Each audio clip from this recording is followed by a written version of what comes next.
Hey guys, this is the WalterFootball.com After Dark show for October 27, 2024. We're doing our Week 8 NFL picks, our final thoughts here on the YouTube channel. Going to post or talk about some player props as well. And if you guys have any questions with your picks or fantasy, just let us know. We'll get to them.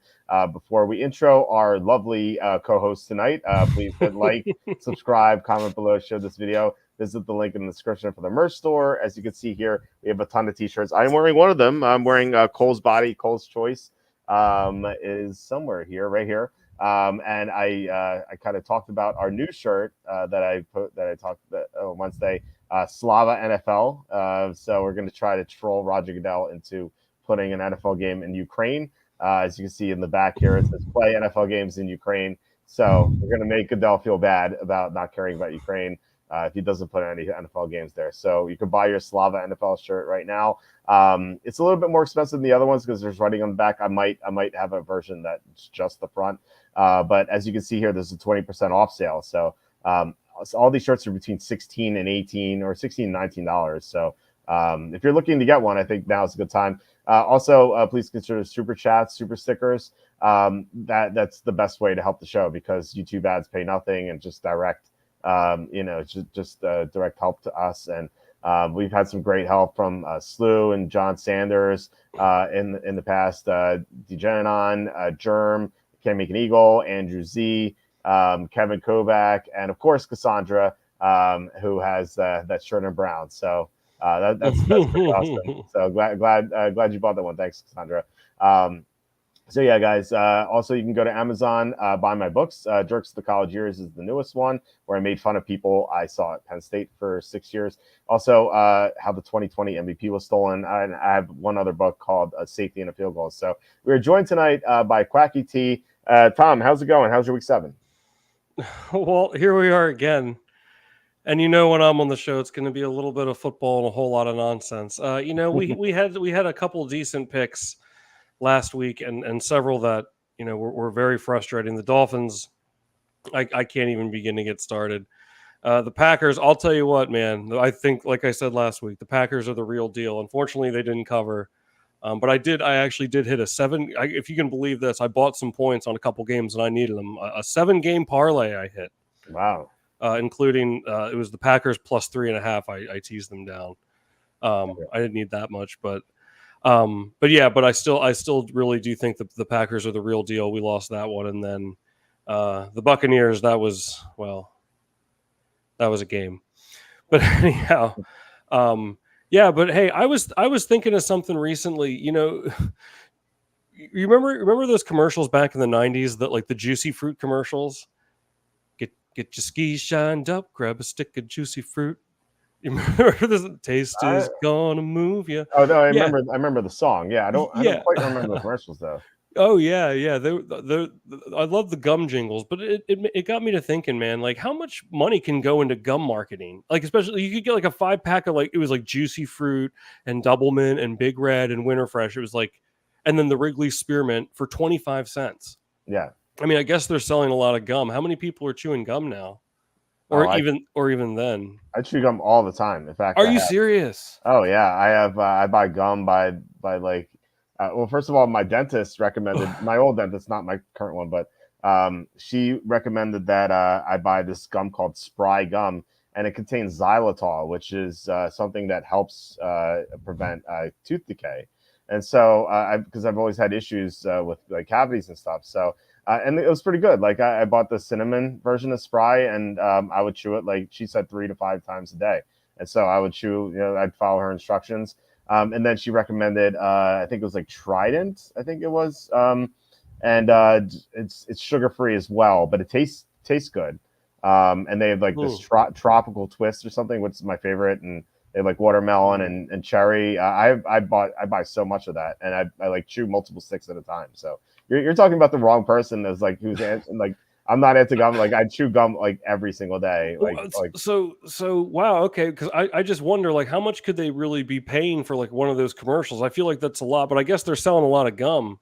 I mean, obviously I'm not, it's high volume, but it's such a low price point. Like back then it was 25 cents. Yeah. Remember for a pack of 5.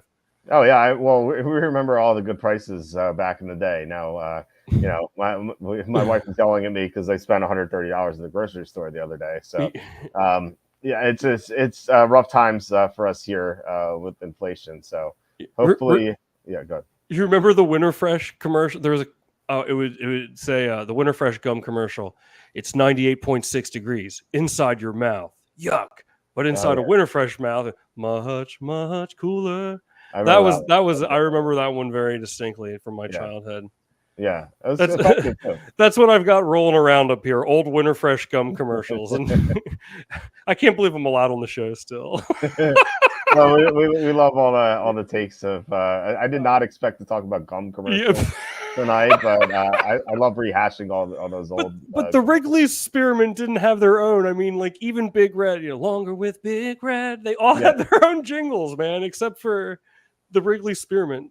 Wasn't the Spearmint? Yeah, double. Like, wasn't it the? Trying to double your fun. Yeah. They had like twins on or something. Yeah. So I don't know. I think I remember something with them, but they had like there was a double mint jingle. I'm pretty certain, but I can't think of it right now. Yeah, I can't either. Yeah.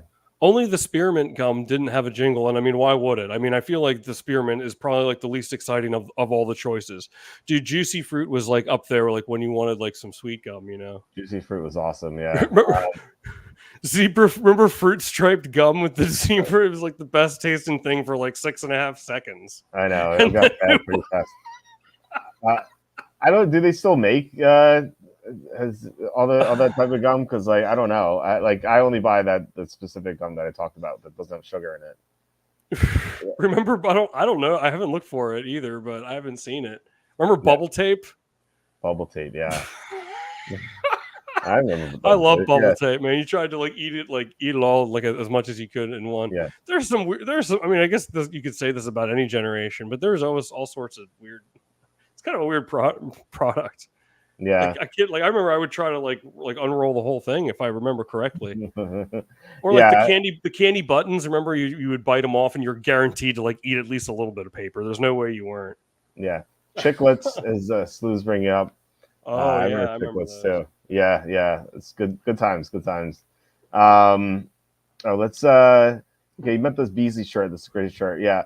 I sometimes when I wear the shirt, that like some people will be like, "Who's Cole?" And I'm like, well, it's this guy. They made him take an experimental drug, and he didn't want to do it. So I bought a shirt to kind of support him. And they go, "Oh, that's so mean! I can't believe they would do that." It's just like you have no idea what I'm talking about, do you? Yeah, it's so much fun. Yeah. So he's talking about Quacky's Packers not going for 2 at the 7:25 mark. I remember that. Yeah, that was. Yeah, I wasn't thrilled about it either myself, there, Slew. But that's the way it crumbles. I mean, at least the consolation for me is that they still won. I'm telling you, look out! They're deep. This team's deep. Who's coming? Who else is coming out of the NFC? Right now, I mean, you have the line. Sure. Lions, Packers, Eagles if they get the crap together. I mean, the Redskins have a rookie quarterback, so probably not. And he's banged up now. Yeah, but that's not going to last that long. The Niners if they get their crap together, and I don't think you can count out the Rams now that they have Nakua and Cup back. Like I think they can go on a run. But I do think that the Packers and Lions are my 2 favorites coming out of the NFC. I think so too. Yeah, and I can't forget the Vikings, but the Vikings lost Christian Darrisaw for the year, which is such a rough injury for them. Mm-hmm. They couldn't score with him or without him after that game. Like after he got hurt in that game, it was just is really frustrating for someone who I didn't bet the Vikings -3, but I had it on the site. They looked great to start the game, and then he got hurt, and they couldn't maintain an offense or they can't sustain drives in the second half. They scored 6 points without him. Against the defense is not that good. The Rams aren't that bad defensively. They're not that good either. So, I think they're in trouble. The Vikings, even though they have a 5-2 record. Mm-hmm. Good. Oh no, I was just gonna say I think I mentioned this a couple weeks ago on the show. Early in the season, there was 1 week where I think Watson and Dubs were both out, and I was, as a Packers fan, I was like, obviously I want them to be healthy, but I was like, no big deal. I wasn't like, oh, now we're doomed. Mm-hmm. I don't know. I think that says a lot. And now, hopefully, it was cool to see McManus get that, because the Packers have struggled on special teams. So for him to come in the first game and kick a game winner, I think that's really good for their momentum. I think that's really, because special teams is what, I mean, look, it hurt them in that game. Didn't they have a muff punt? And, and the kicking game really hurt them from going to the NFC Championship game last year against the Niners, if you recall. Mm-hmm. So, I think if McManus works out at kicker, that was one spot that they were really lacking in last year. And like I said, they're deep. So yeah, we'll see what happens. So he doesn't grind with any stewardesses on any airplanes. Maybe he'll behave. I didn't even know about that till after the game. Oh, really? Wow. Yeah, I mean, like then I did kind of remember it, but anyhow. Yeah. Well, they should have went for 2. That was stupid. And the other frustrating part about the game was they outgained the Texans by 100 yards. They held the Texans to 197, but they didn't cover because they gave the Texans 10 free points at the start of the game with his 2 interceptions. And like Houston's offense did nothing after that at all.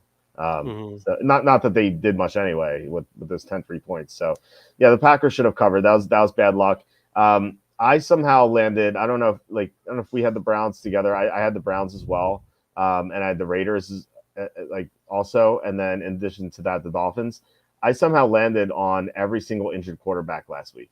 I had Deshaun Watson, who went down for 4 units. I had Tyler Huntley for 3 units. He got injured. Tim Boyle came in. He's the worst. Jacob used to make fun of him all the time. And then with the Raiders, Aiden O'Connell went out, and then Gardner Minshew came in, and he just threw the ball to the Rams nonstop. And then Jaden Daniels. I didn't bet the Redskins, but Jaden Daniels was my quarterback in my spy lineup. So I just I was like one of the most frustrating Sundays I've ever had. And it started so well because we had the Jaguars in London. Yeah. And when that hit, I'm like, yeah, this is gonna be a great day. And all of our teams had like nice leads. Like the Dolphins were up. The Browns were hanging around 7-6 at halftime. It was just things just fell apart once those quarterbacks went down, unfortunately. So what are you gonna do? Yeah, it was tough, especially after that. It was such an easy, even though it started out 10-0. What was it, 10-0 Patriots? But overall, that was a really easy win. So I was like, okay, now we'll get some momentum here, and the Dolphins have just. Well, we can get into that later, but yeah, exactly. Yeah, Cassandra says I have a link for you, Quacky. I posted on Twitter. So okay. I hope it's gum related. Yeah, those effing candy buttons have somehow tasteless sugar, half paper to choke on. Yeah, it's like you're holding up like a whole like panel of like those buttons, and like when you're done, like you look at like what you did, you like ripped into like this paper of it's like what have I done here? It's such a weird food. Yeah, Dara saw so many. There's so many injuries. You're right, Mike. There's so many this year. I don't understand why. It feels like there are more every single year. It's weird. It's a weird phenomenon. But anyway, let's start getting into the games here. The first one is Titans at the Lions. This line was it's gone up a little bit. It went to 11.5, went down to 11. Now it's back up to 11.5. I like Detroit a lot. I was actually looking at how. So I save my my power rankings each week, so I can go back any week of any season to see how I rank the teams. So I think that's like a pretty useful thing to have. And so I went back to see how fading the bottom 5 teams in my power rankings would have done this year and also last year. If I had faded every single bottom 5 team in my power rankings, except for week 1, because we don't really know the worst teams are week 1. I would be I'd be 15-6-3 against the spread, just fading the bottom 5 teams this year. Last year, I would have been 35-28 against the spread for a cool 55.6%, which is very profitable. So this is I think a strategy. I think that I'm gonna keep looking into the past, like 2022, etc. But it makes sense because these horrible teams don't feel like they're priced appropriately. Like Lions. Titans, I feel like should be above 14, and I know you could point to the bad spot here for the Lions. Yeah, they're coming off a win against the Vikings last second, and they have the Packers next week. Obvious sandwich spot, but the Bills last week were coming off a short week in which they beat the Jets, their biggest rival this year, and they had every reason to be flat against the Titans, just like the Lions did. They went down 10-0. They won 34-10. Like these awful teams, I don't think can compete with these elite teams. And like I said, I think this spread's a misprice. I think the odds makers have not adjusted to it. And the past 2 weeks, publicly backed teams are 13-0 against the spread, which tells me that the sportsbooks have not caught up to how bad these teams are. I don't think the Titans can compete. They're down their top 2 cornerbacks. They traded their best linebacker. They traded DeAndre Hopkins. Calvin Ridley's banged up. Mason Rudolph can be okay if he's with a great team like the Steelers last year. The Steelers weren't great, but a good team. The Titans are not a good team. So I just can't see the Titans being competitive. Yeah, there could be some weird stuff like a fumble return for a touchdown, kickoff return for a touchdown. I feel like that's the only way the Lions don't cover. So I'm on the Lions here for 3 units. And as I don't have a prop play on this game just because I just felt like there's a lot of misprices. So who do you like in this game? He's Titans quarterback Vince Young. I have no opinion here really. I guess I don't know why. Like there's no reason for me to take the Titans, but I feel like what if there's like some weird backdoor cover? 11's kind of a weird number. I guess I feel like because it seems really, we backed the Titans a few times and they've let us down. I think almost every time. The Lions again, I think are one of the best teams in the NFC. I mean, I don't think that's an unpopular opinion, but I'm not gonna touch this one. I feel like this like something weird could happen here, and there could be, even if they're down by 17 near the end, and I feel like something strange could happen here. I'm not going to touch it, but I'd take Tennessee, I think. Okay. So last week I talked about, or Evan, our Tuesday co-host, talked about how the Bills were a bully team. I feel like the Lions are the same way. Just like look at how they treated the Cowboys earlier this season, a couple weeks ago. Like they embarrassed them. Last year when they played the Panthers, it was 42-24. Like they took care of business there. Feels like whenever they've been a high favorite against a horrible team under Dan Campbell, they've covered. Now they've been they've been favored by a lot of points against some good teams, and I found this very strange. I was looking back because I was looking back at last year's spreads, and I saw that the Lions were -9.5 against the Panthers at home, and then a little later in the year, the Lions were playing the Packers on Thanksgiving at home, and they were -8.5, and I'm like, did they really grade the Packers as 1 point better than the Panthers? Because obviously the Lions did not cover that spread because they lost outright. But it just seems so odd to me that would be not -9.5 versus -8.5. Seems like someone's not pricing these lines correctly. And I know that was a little earlier in the season, but still, it just I don't know how you misprice it like that. Yeah. I don't know. I see Chris Fluke down here saying, "What would it take for me to bet a team at minus?" No, I wouldn't be against taking the Lions. I mean, you can definitely make the argument, but I will say it is rare that I will take a big favorite like that. I don't know. I'd rather just not touch the game personally. No, I mean, I can't. I don't think I've ever made a really really big play on a big favorite like that though. Do you think I just looked it up. So I had no idea this was the case. So not trying to lead you one way or another. And since 2010, the lockout year, what covering percentage do you think favorites of 11 or more have? I'm gonna say 55%. 57%. Wow. Okay. They're 158 and 120 against the spread. Wow. So that's why aren't we betting these large favorites if that's the case? If they have such a great covering rate. It feels like the sharps aren't on them, so there's not a lot of money, a lot of pro money their way most of the time. Yeah. Chris, to answer, I will say the 07-08 season, the undefeated Patriots year when they lost to the Giants, I bet the Patriots many times at double-digit favors. Remember that? Well, I think it was a Sunday night game, wasn't it, Walt, where they played Buffalo? They won 56-10. Oh, yeah. They were just, I want to say they were definitely double-digit favorites. I remember I bet big on them that time. And then what were they against the Eagles? Were they -21? I think they were -21.5, if I remember. Yeah, they were 20 plus twice. I don't know if they were -19.5 against the Ravens or they were -20.5. Obviously, they could have been both. Could have been back and forth. But were the Colts? No, not the Colts. The Broncos that one year with Peyton Manning. I think they were minus 26.5 or something against the Jaguars. They did not. Really? Yeah, they won by 23, so they didn't cover. But that was pretty wild. I would not advocate betting 20 plus favorites in the NFL. Yeah, But yeah. anything under 2 touchdowns, I think is definitely in play.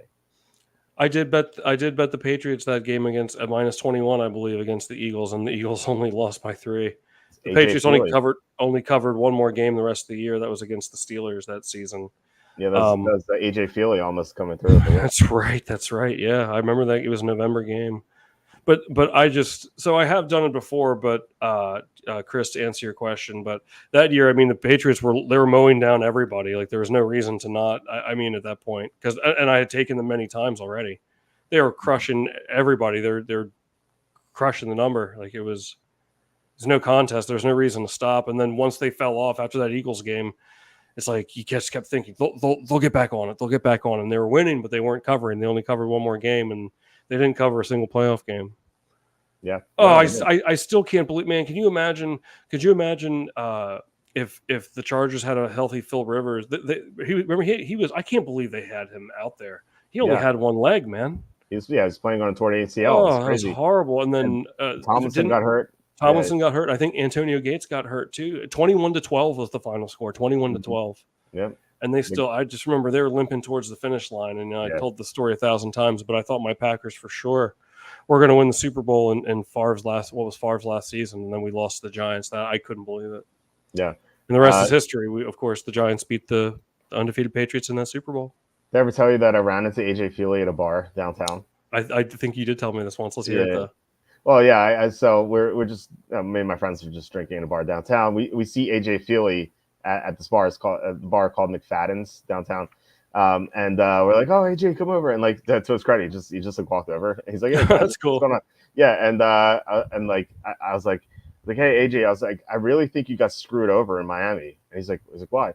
And I'm like, well, when you got there, you had Dave Wannstedt as your coach. Then Ricky Williams went on that tour with Lenny Kravitz. And then I mentioned like 3 or 4 other things. And he's like, yeah, you know what? I think I screwed over Miami. So, I thought that was pretty cool. Yeah, he's to his credit, he stayed and talked with us for like 10 minutes. You know, like he was. That's cool. That's one of these hot shots. He was like, hey, I don't want to talk to these guys, but. Yeah, that's cool. One time, my cousin saw. So this is Hito Turkoglu. Remember the year the Magic went to the finals? Hito Turkoglu was clutch that year. He was so good that year. And then he went to the Raptors like a couple of years. I don't know if it was the next year or a couple of years after. And he was awful. He did not have he didn't have a good year at all. And then now I can't remember the point of the story. What were we saying? Right? Shoot, we were talking about the undefeated Patriots, and then okay. So then my cousin, he came back to the Magic, and he was not playing nearly as well. Now I'm back on track. Sorry, that happens. My cousin ran into him, Hito Turkoglu, at a club, and was like, the Magic weren't having a good year, and neither was he. My cousin was like, "Come on, man!" He's like, "You need to do better, like out there." Like telling us to Hito Turkoglu in the next game, he balled out. So my cousin always says he's like, he must have taken my advice, and like the Magic won the game. He always thought that he inspired him to do better after giving him the pep talk at the club. That's awesome. That's awesome.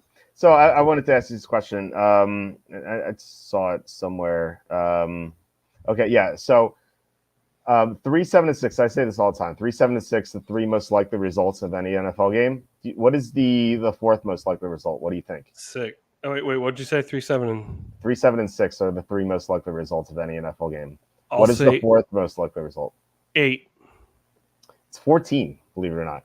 Wow. And I bring that up because Cassandra posts the problem with that strategy is the books will be increasing the price as the season goes on. Though I make this line Detroit minus 14.5. The books can't put that number out there. That's why I put it. I think any number, any line under 14 is fair game. And Cassandra, you're right. Like once those lines get above 14.5, which they should be, like any Panthers game should be above 14. Any Titans game should be above 14. Assuming the Raiders as bad as we think they are, and the Patriots, like those lines should be above 14. Once they get up there, then yes, you can't bet them. Like it's a lot tougher, I should say. Like you can't make as big a bets. No, I mean like sometimes you'll be able to, but you have to like pick your spots more carefully. But yeah, I think that you're right on. You're spot on with that spread. It should be 14.5. So at 11, I see 11 as a bargain, or 11.5 as a bargain. Honestly, I think it's way too low. Yeah, Chris 14. Yeah, it's funny. It's like 3-7-6, then 14, like suddenly, but it makes sense because like most of the blowouts will be 14ish. It'll be like 21. They'll score a backdoor touchdown to get the 14. So, anyway, I remember Ether says, I remember Titans Lions the Thanksgiving special back in 2008. What the hell happened to both franchises since then? Yeah, well, the Titans were good for a while. Remember, they had the number 1 seed a couple times, or at least once with Mike Vrabel, and then they fired Mike Vrabel, and then they went with a worse coach. I don't understand the Vrabel firing at all. I didn't at the time. This is not hindsight. I didn't get it at the time, and like now it looks even worse. Yeah, they've definitely had their chance. They were the number 1 seed of the year that Cincinnati made the Super Bowl. Mm-hmm. Yeah. So and that was with Tannehill. Right. And exactly. They didn't succeed in the playoffs. It wasn't Vrabel's fault. It was like, give him a quarterback other than Ryan Tannehill. Yeah. It's so impressive that he got them as the number 1 seed with Tannehill. It's like pretty crazy. He's just a phenomenal coach. Like he should be a head coach somewhere. I don't understand. I really don't get it. Aiden Hutchinson's injury might be crucial. Yeah, I think so. Hopefully, I mean, the trade deadline is approaching. Hopefully they find another pass rusher, which they could. When does the betting line factor in the potential for tanking a season?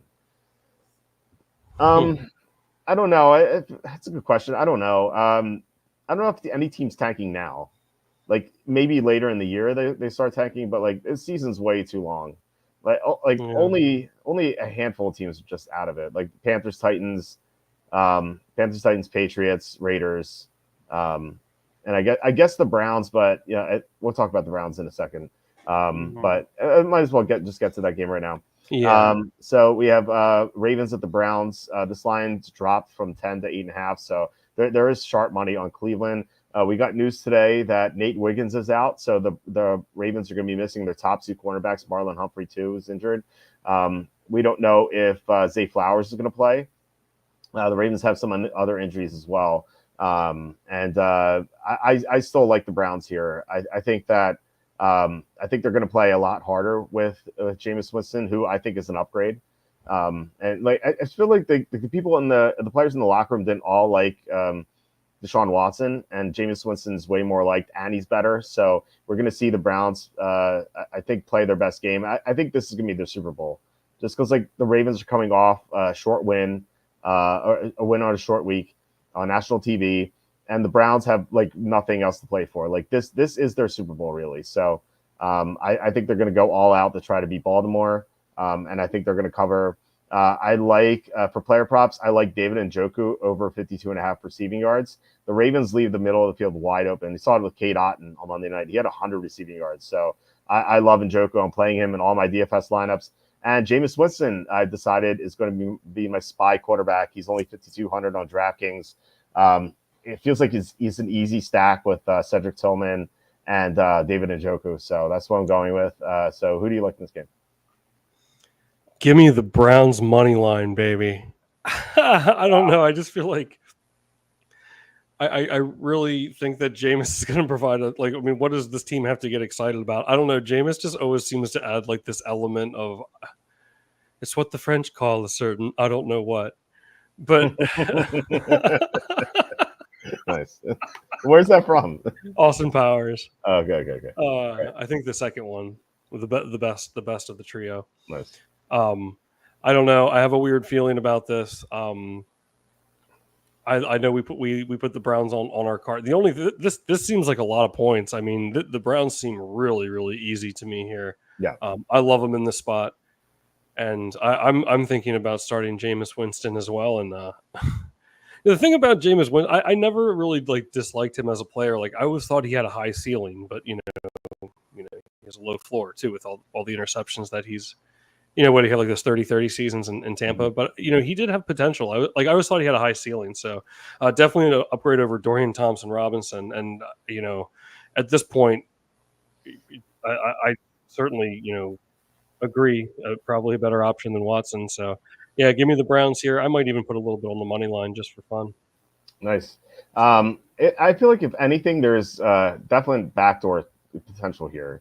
We saw it last week with Mayfield. Like he got to within was it 10 or something, or like he was within another score of covering, and I like the Ravens aren't going to be 100% here. Like they're down their top two cornerbacks, short week. And the Browns are not one of the worst, the five worst teams in the NFL, even though they're 1-6. It says on the screen here 2-5. They're 1-6. They have a great defense and they have a great offensive line. Wyatt Teller's coming back. I know Jedrick Wills might be out, but Teller's coming back, which is huge. He's one of the better guards in the NFL. So they have some good stuff going for them. Njoku as well, who I think is going to have a monster second half of the year. Chris saying, yeah, exactly. Cleveland's not a bad team. Watson is so bad. They could look like a new team with Winston. Something I like with Winston, I mentioned this on the show, but like on, I can't remember what day it was, but there was one play in the Raider game where Watson threw an interception. And like it was because the offensive line didn't hold up. And then he started yelling at the offensive line. And then Jameis Winston like ran over to Deshaun Watson and started yelling at him. And then Deshaun Watson apologized to the offensive lineman. Like this is like the amount of respect that Winston has in the locker room. He's very well liked. Yeah, he's done some like sketchy things in the past, but like he's not Deshaun Watson, who's just like people like know that he's a creep. Like Jameis Winston was just like a goofball in college. Like he did some stupid stuff, you know. Yeah. So I like people respect him in the locker room. I think they're going to play a lot harder with him. And by the way, how old do you think Jameis Winston is? Well, let's see. He was drafted in 2014. So is he 31? 2015. He's 30. He's 30. Okay. Yeah, I was like, I thought he was like 32. He's still 30. Like still kind of young. You know, he could have like a second career here. You know, if he plays well with the Browns, like to close out the season, like maybe they go with him next year. Dude, give me Jameis MVP, man. What if he went off? What if he had a game tomorrow? Like, remember that game, the week 1 game when he played for the Saints? He had like 5 touchdown passes against Green Bay.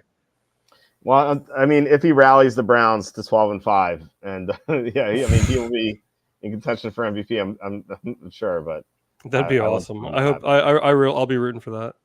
Yeah, no, that'd be a lot of fun to watch. I really would be.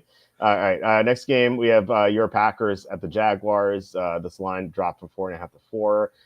There's sharp money on Jacksonville, but before you get too excited, there's been sharp money on Jacksonville like every week this year. And the sharps hasn't really paid off for them except for last week. You know, the sharps are all over Jacksonville against Buffalo Monday night. That was a blowout loss. They're all over the Jaguars against the Bears in London. That was a blowout loss. So I'm not going to read too much into this. It just could just be stubbornness on the Sharps' part, but who knows? Maybe they'll finally get the Jaguars right 2 weeks in a row. We'll see. I think the Packers are a much better team. I don't want to go against them. I know they've tripped up in the past, but it felt like in these sorts of situations. But it felt like when they got tripped up last week in these sort of situations, it's been when like Aaron Jones wasn't available or Christian Watson wasn't available. Like they're at full strength. Obviously, Aaron Jones is not there, but they have Josh Jacobs. They have their 4 receivers healthy, and Tucker Kraft is emerging. And their defense is playing extremely well. I like the Packers here. I don't love it because the Packers have to play against the Lions next week, so there could be a look ahead. And the Jaguars are not one of my bottom 5 teams. So I don't think this is like an easy win for the Packers or anything like that. I think it'll be close for a while. I do like them to cover. So who do you like here? Oh, let me tell you something. Do not take Green Bay here. I like the Jaguars. I think this is a weird spot. Green Bay is coming off a very dramatic win in Houston, and now they have to play Detroit for what's going to, after, probably in their minds, I might suspect that they think that they're probably going to win this game, and then they're going to be basically playing for first place the following week. I don't know. This line seems really weird, and while I'm not super impressed with the Jags, I also feel like, like cold weather teams playing on the road, like in warm weather. I always feel like Green Bay struggles in Jacksonville. Like they don't cover. They don't play there very often. Remember that game against I just mentioned with Winston, that was in Jacksonville, where the Saints beat them. They had to relocate that game.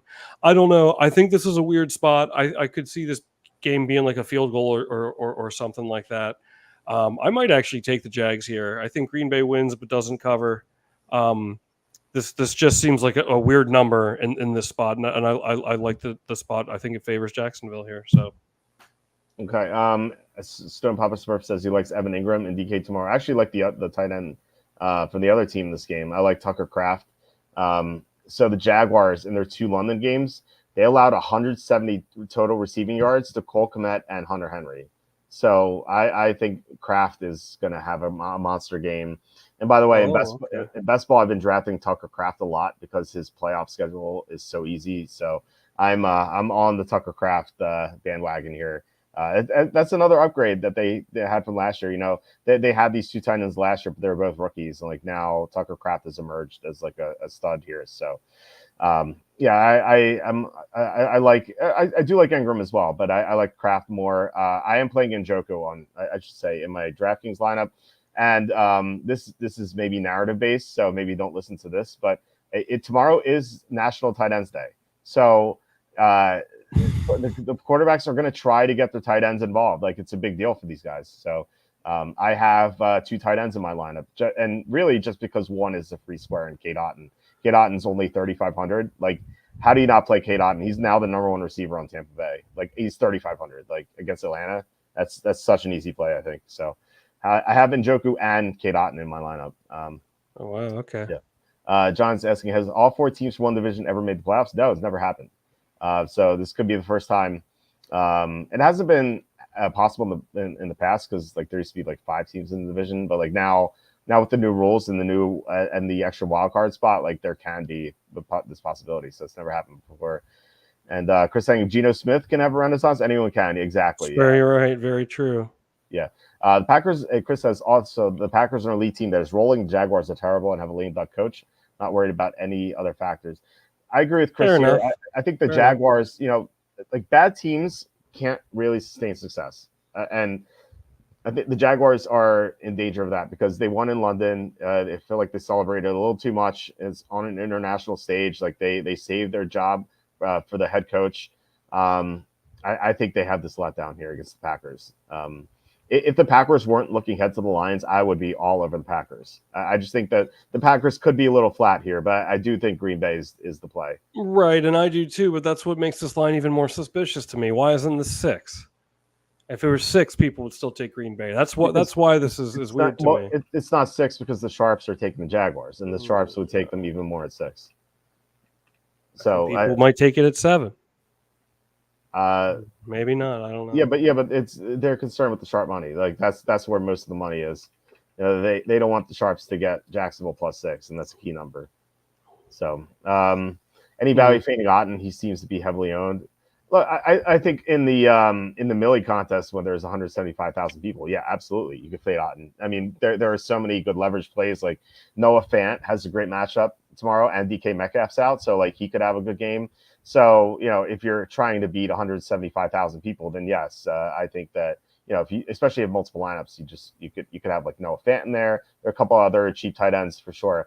But I'm talking about like the spy lineup where there are only like 4,000 people in the contest.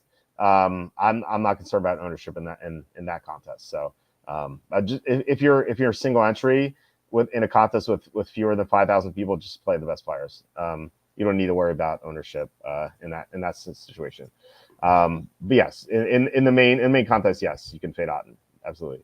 All right, let's get to the next. Oh, but yeah, by the way, I like Kraft over receiving yards.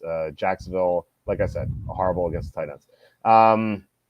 So we have Colts at the Texans. This is my favorite play of the week.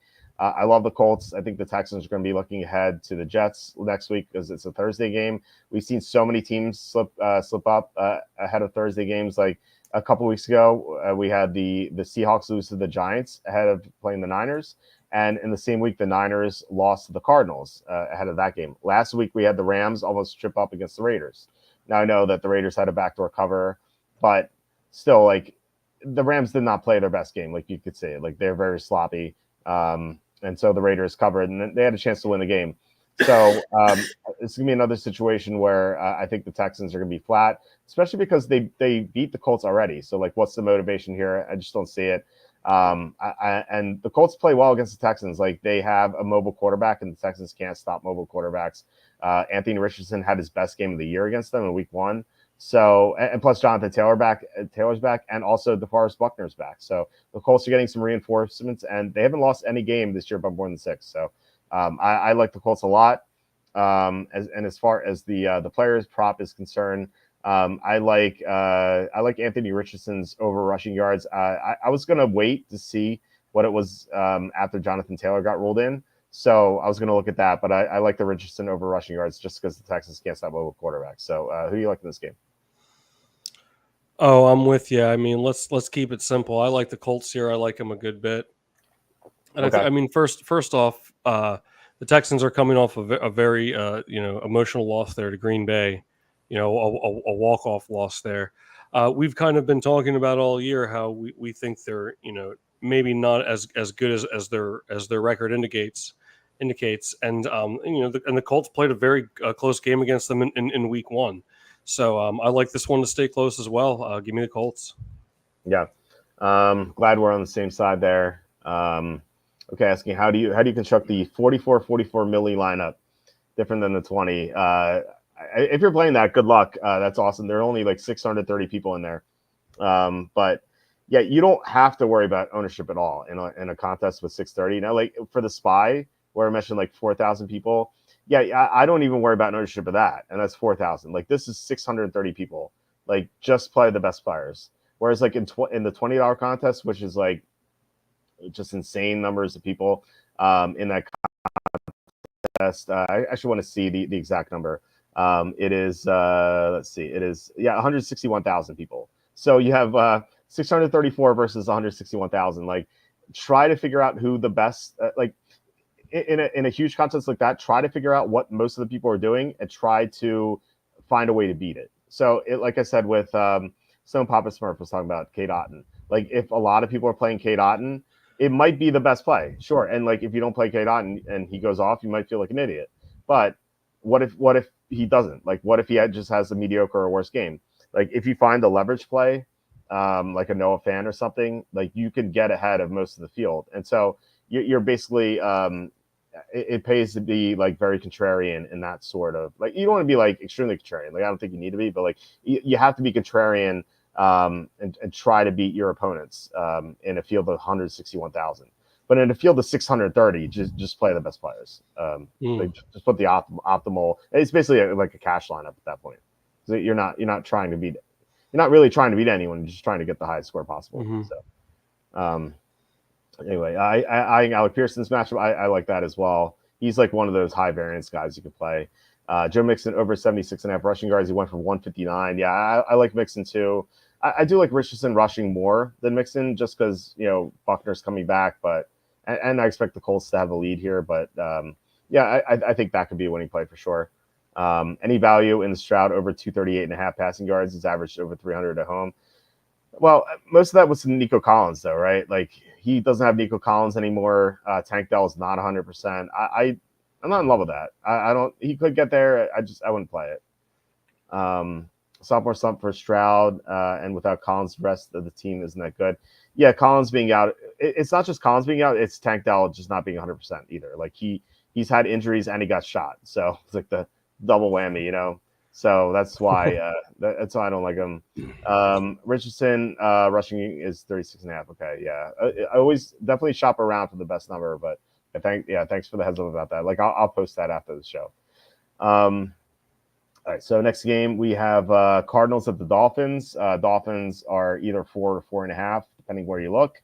I like Arizona here quite a bit. I'm not in love with the fact that they won Monday night, but it wasn't a blowout win, and they weren't like such severe underdogs. They're 1-point dogs. So can you really say that they won as underdogs? Like I don't really think so. So like that's when I want to fade this team, is either when they blow out the opposition or win as underdogs. And like I don't really see that as being the case here. Now, if they win this game, I'll be looking to fade Arizona next week. But I like Arizona here.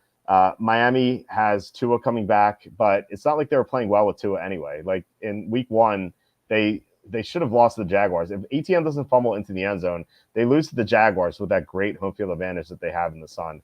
And then the next week they lose to Buffalo in a blowout. Like that's their season thus far with Tua. Like you're telling me this team deserves to be favored by 4.5 over an Arizona team that's had such a brutal schedule this year. I like the Cardinals. And by the way, I finally found the numbers. Quarterbacks, and this is not a big sample size because it doesn't happen that often. Quarterbacks coming off a concussion in the first game since 2021 are 4-11 against the spread. So Wow. I like Arizona here. What do you think? I like them too. The Dolphins are what the Patriots were to us last year. It seems like there's just no way I can back them to or not. I probably won't touch the game, but I'm on board with you on Arizona. I agree they've had a tough schedule and they've played. And there are times where they haven't looked so good, but there are times where they've really held their own. So probably not going to touch it, but I'll go Arizona as well. Yeah, Arizona's schedule, by the way, they play the Bills week 1. Obviously, they're a great team. They play the Rams week 2. Granted, no Nakua and Kupp got hurt in that game, but they won 41-10. Week 3, they play the Lions, who are in first place. Week 4, they play the Redskins, who are in first place. Week 5, they play the Niners, who, defending Super Bowl participant. Week 6, they play. They play. What else do you call them? They lost it overtime. They did well. I know. So week 6 they play the Packers, who you said are a great team, and then week 7 they play the Chargers, who are a solid. They're a solid team as well. Love the Superchargers. You beat the Superchargers, you're elite. Yeah. So exactly right. So they've had a very difficult schedule. You could argue this is their easiest opponent outside of the Rams, the banged up Rams in week 2. I would definitely agree with that. Yeah. Yeah. So, that's true. Maybe I will take the. So Arizona's on my card. It's on the card that Eitan and I have together. Cardinals are my second best play of the week outside of Indianapolis. So everyone and their evil stepmother, I always say that, is on Hill anytime touchdown plus 105. Well, didn't he got downgraded in practice on Friday, right? So to TMP. So I don't know if he's not 100%, then I wouldn't bet that. If you in my pregame reports, if he's like fully healthy, then I guess sure. I'm not in love with it though. Let's see. Never mind the betting lines here too. And needs to take more care of himself with the situation concussion.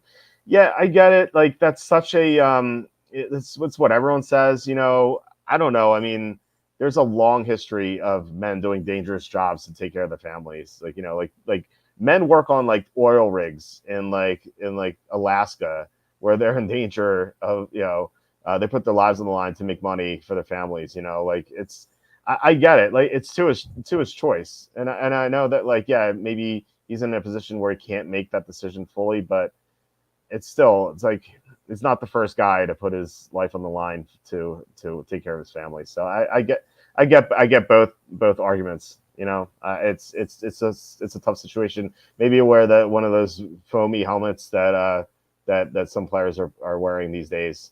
I feel like they need to make them look cooler, and then everyone's going to wear them. Like right now, they look so goofy. I don't know if you've seen them. No comment. Have you seen them? Yeah, I've seen them. Yeah, the right tackle for Tampa was wearing them. They look so goofy, but I don't know. I feel like they could make them look sharp or something. Alec Ingold over rushing yards. Yeah.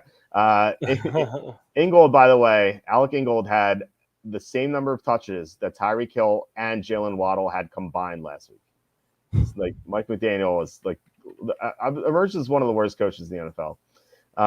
Zone is my top play of the week. Yeah, I love Arizona here. Yeah, I do too. Now you're really talking me into it. Look at this. Dolphins scored 70 in one game last year. They've scored 70 total points in their first 6 games this year. Wow, that's wild. Oh, geez. That team will be the death of me this year. Yeah. So here's the question: receiver, running back in the flex. How about tight end? It's National Tight Ends Day. National Tight Ends Day. You have to do it. No, seriously though, I think I love some of the tight end plays this week, like Otten and Njoku.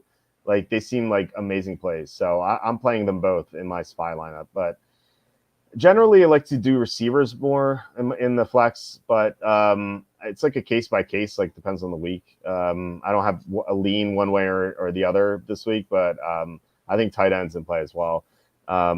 Defending NFC champ sounds better than Super Bowl participant. It's like they got a participation trophy. Yeah. Oh, they did. Yeah, that's true. What's scary is that the last 2 hit was that it seemed like a normal tackle and he's looking cussed. Yeah, that's true. Right. He kind of like he's kind of a fault for that. Like he just kind of like charged that at Hamlin. Like I don't know. It felt like he could have taking care of himself better. I don't know.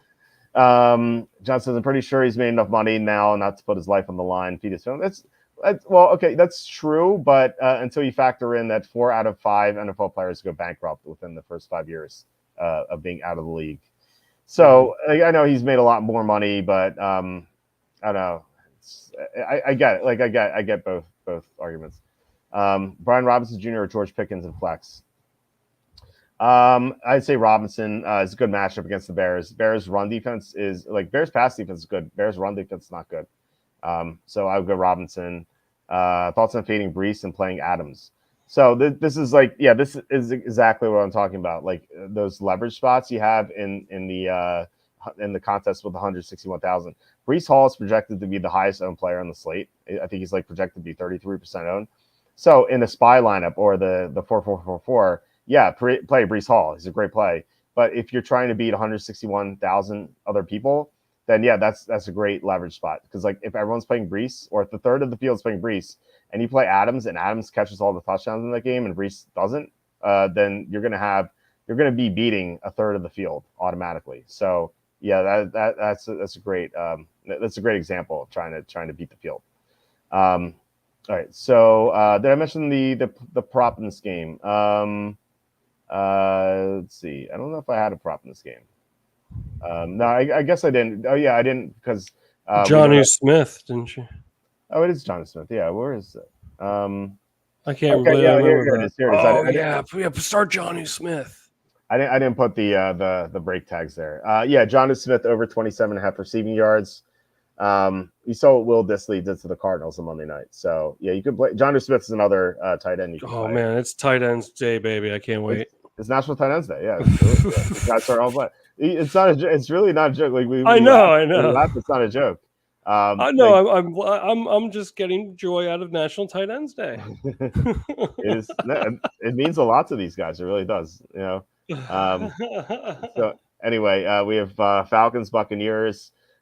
We had Andy on, the great Andy Isco, on Thursday, and he was like, "I can't believe this line's only 2.5." So Andy's big on Atlanta.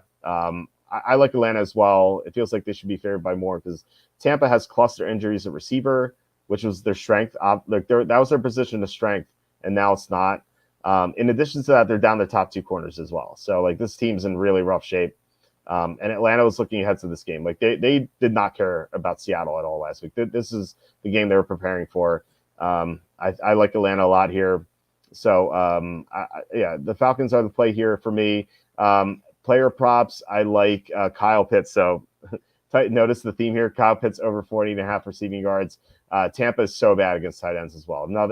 It's so weird. Like it seems like half the league is horrible against tight ends, and half the league shuts down tight ends. So it feels like an easy way to get some player prop wins. So what do you think about this game?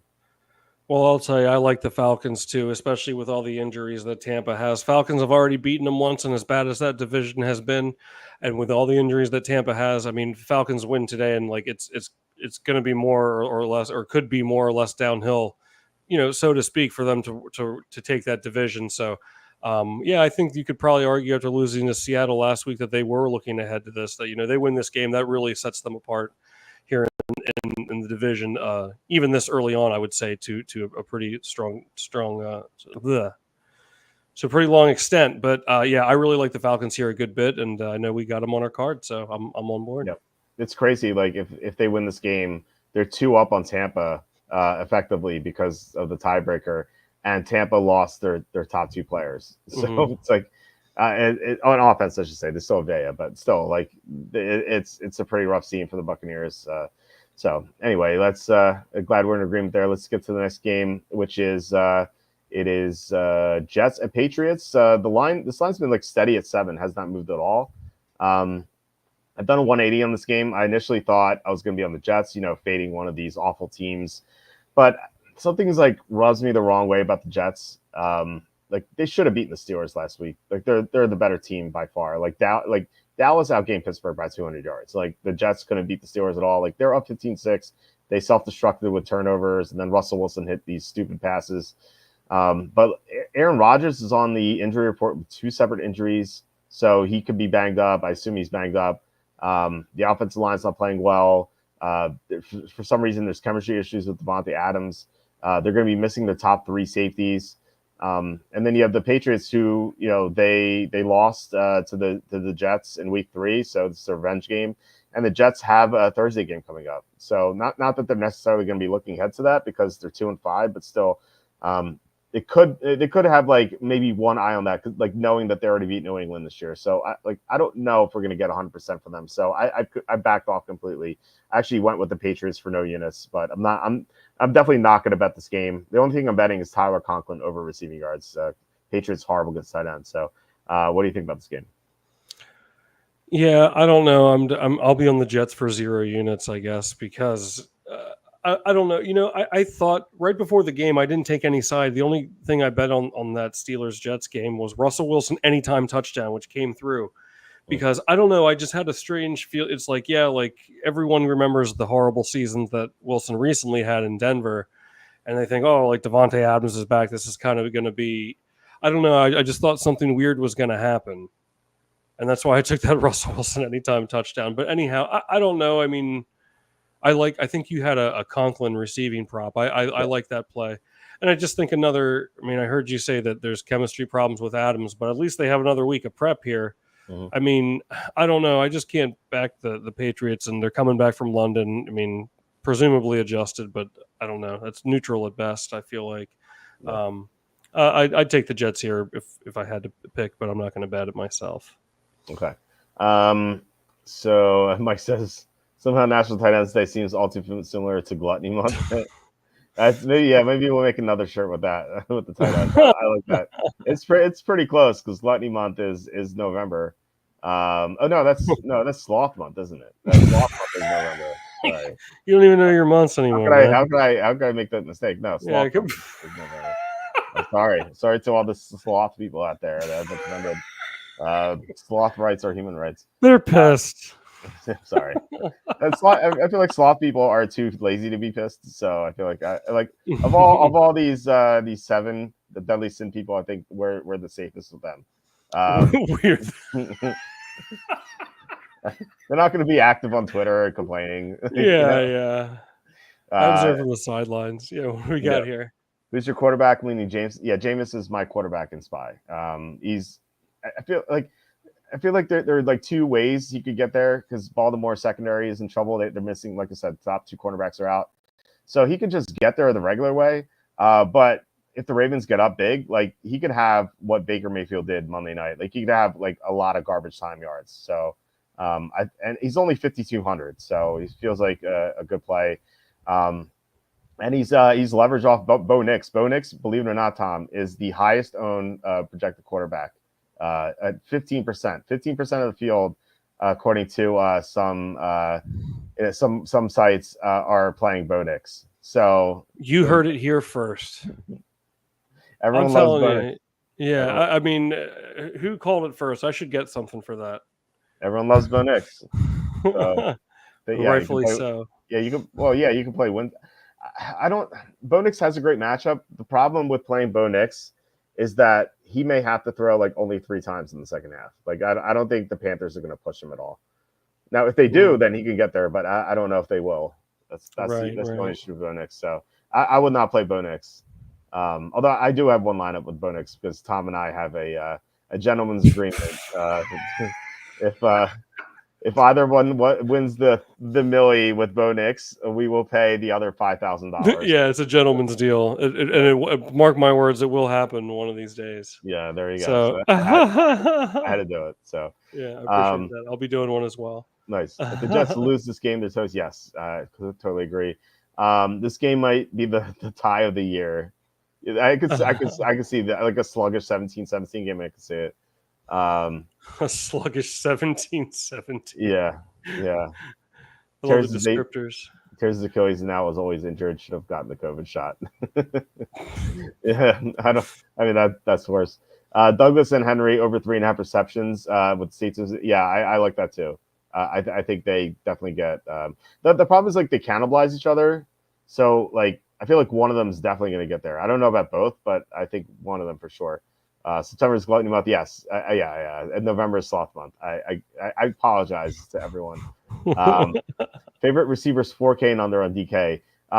Cedric Tillman 3,300, and then one of the Tampa receivers. I don't know which one. I think I'd play McMillan because he's gonna be in the slot. And like that's the slot is the Cooper Kupp role and Liam Cohen's offense. So I guess him. The problem is like if you look at the PFF grades, McMillan is like has been the worst player on the Buccaneers offense. Like not just of the receivers, of everyone this year. He's been the worst player. So you're taking a bad player in a good situation. I don't know.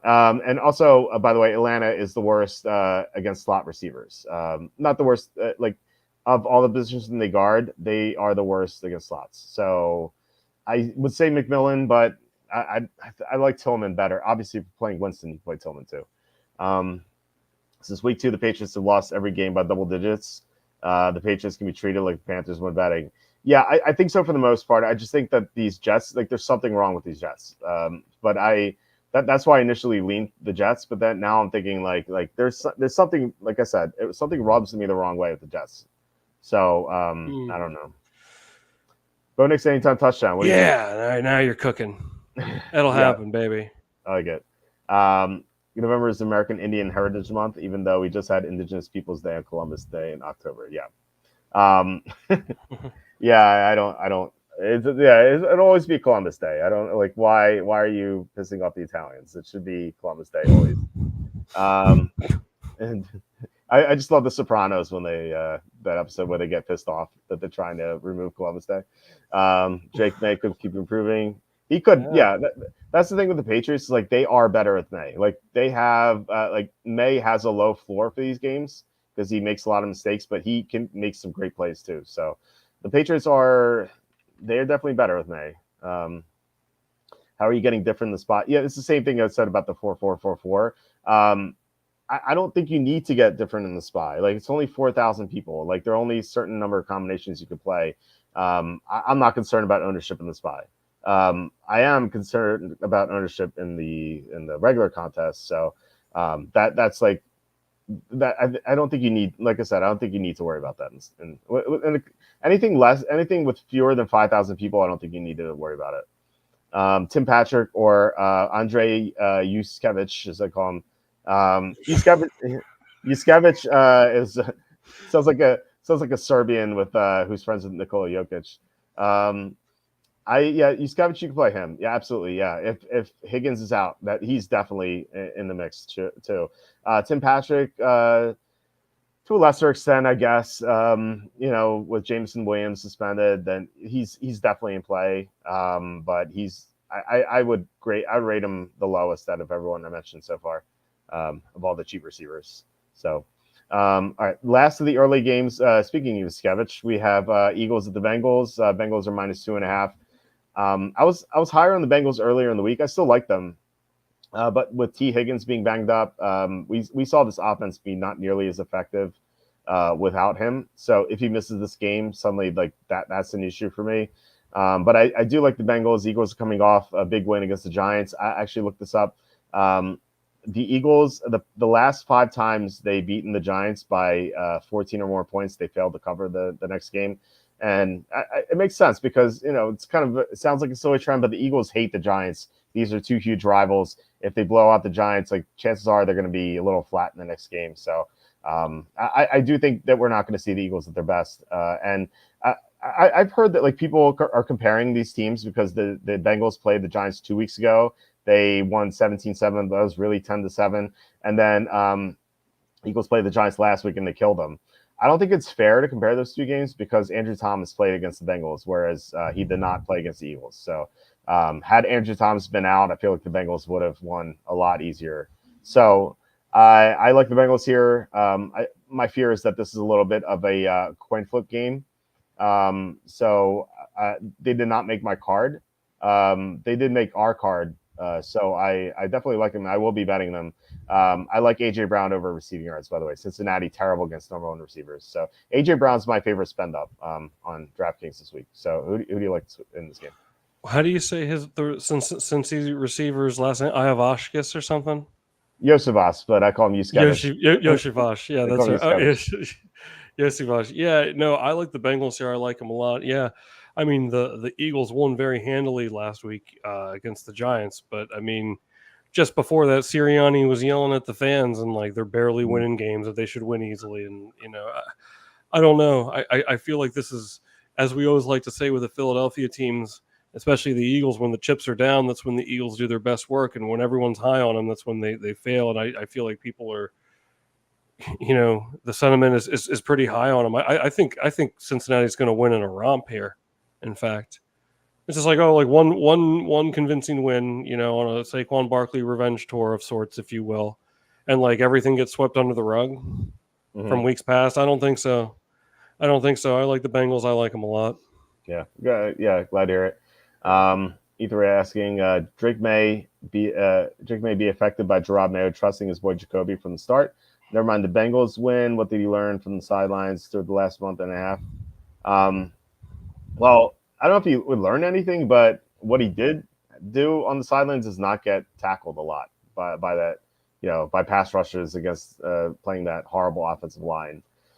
So, like, if you think about, like, what if the Texans didn't play David Carr in his first year, where he got sacked 73 times? Like, what if they kept him on the sidelines? I don't know who their backup quarterback was back then, but if they played that backup quarterback instead, let David Carr just not get injured and sacked 73 times, and then play him in 2003 with a better offensive line, like, would his career gone better?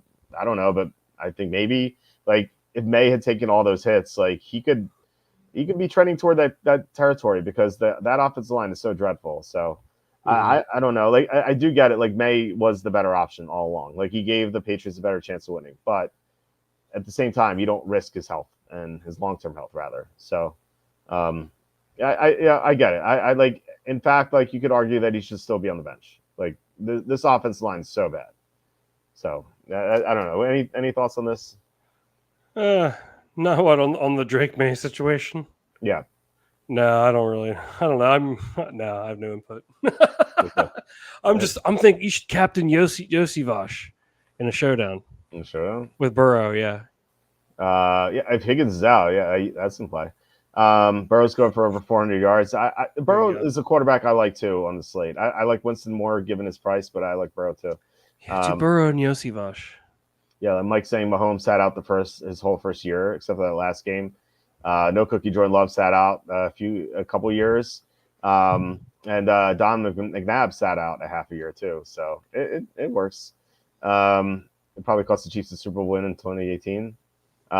Maybe I don't know, if they win the coin toss in overtime, I feel like they beat the Patriots in overtime. I predict the Dmitry Yuskevich. Oh yeah, that's right. Who was Chris? I don't know if you would know this, but I was talking about this the other night. Who was that Flyers player who never wore a helmet? Like, do you remember that, Tom? Because I brought that up. I'm not going to know the name, but I recall, like, I know it. I know of the. Yeah, I brought this up the other night because, like, it was like because we were talking about the new helmets, and like someone, maybe it was Andy, who said that they will be, maybe everyone's gonna eventually wear these goofy helmets, and like the old helmets would be grandfathered in. And I was like, yeah, it might be like hockey, where that Flyers player, he was grandfathered in, that he didn't have to wear a helmet, but like everyone else did, because he was like one of those older players. But yeah, it could be that too. Brad, no, it wasn't Brad. I wasn't Brad Marsh. It was someone else. Didn't the Eagles used to have a kicker that he was the barefoot kicker? Craig McTavish. There you go. That's it. Craig McTavish. Okay. Yeah, barefoot kicker. I remember that too. Craig McTavish. It's like, yeah, like that's cool as long as it works. It's like, otherwise, why do it? Yeah, I don't know. It was just like a novelty thing. I mentioned this as well. Like, I used to swim, and there's this guy, Tom. I'm not gonna mention that. Yeah, not you. He never wore goggles, and I was like Tom, like, why don't you wear goggles? He was a smart guy too. He went to like MIT or something. And I'm like, dude, why don't you wear goggles? Like, you can't see underwater. He's like, I just don't like them. And it's wow. It just doesn't affect you. It doesn't affect your speed. Like, I feel like it's just a bonus. Like, to be able to see. And he's just like, I don't want to wear goggles. I'm like, okay.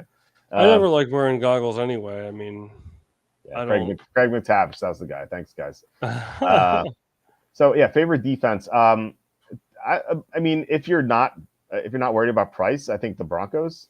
But the Broncos are so expensive. Chiefs as well. Broncos and Chiefs. They're so expensive. I like the Cardinals a little bit. The Dolphins, they've Tua back. He's going to throw a lot, and it's coming off a concussion, which is just usually bad news. And then Gold's probably going to fumble again. Yeah, and also if you want to go super super cheap, the Jaguars, because Jordan Love's going to throw a lot. Jordan Love is amazing sometimes, but sometimes he gets a little reckless, and maybe one of those interceptions goes the other way. So I think even like given how cheap the Jaguars are, like they're in play. I think they're 2,300. But generally, like defense is so fluky. Just like play against a team that throws a lot because there could be picks. You want the pick six. That's what you're hoping for. Would have been a crime to put a helmet on McTavish's sweet perm. Yeah, the curly hair. Yeah, I remember that. Yeah. Is the switch still a thing, or did Sirianni find other systems in place? It's not as effective, but it still works. Walt, I was surprised when I asked you for earplug recommendations, and you said you couldn't help because you never wore them. Yeah, I mean, most people who I swam with didn't wear earplugs. I think that's something you get used to. I know, like my wife, when she worked out with me, she went swimming, like she would wear earplugs because it bothered her, but she wasn't like a lifelong swimmer like I was.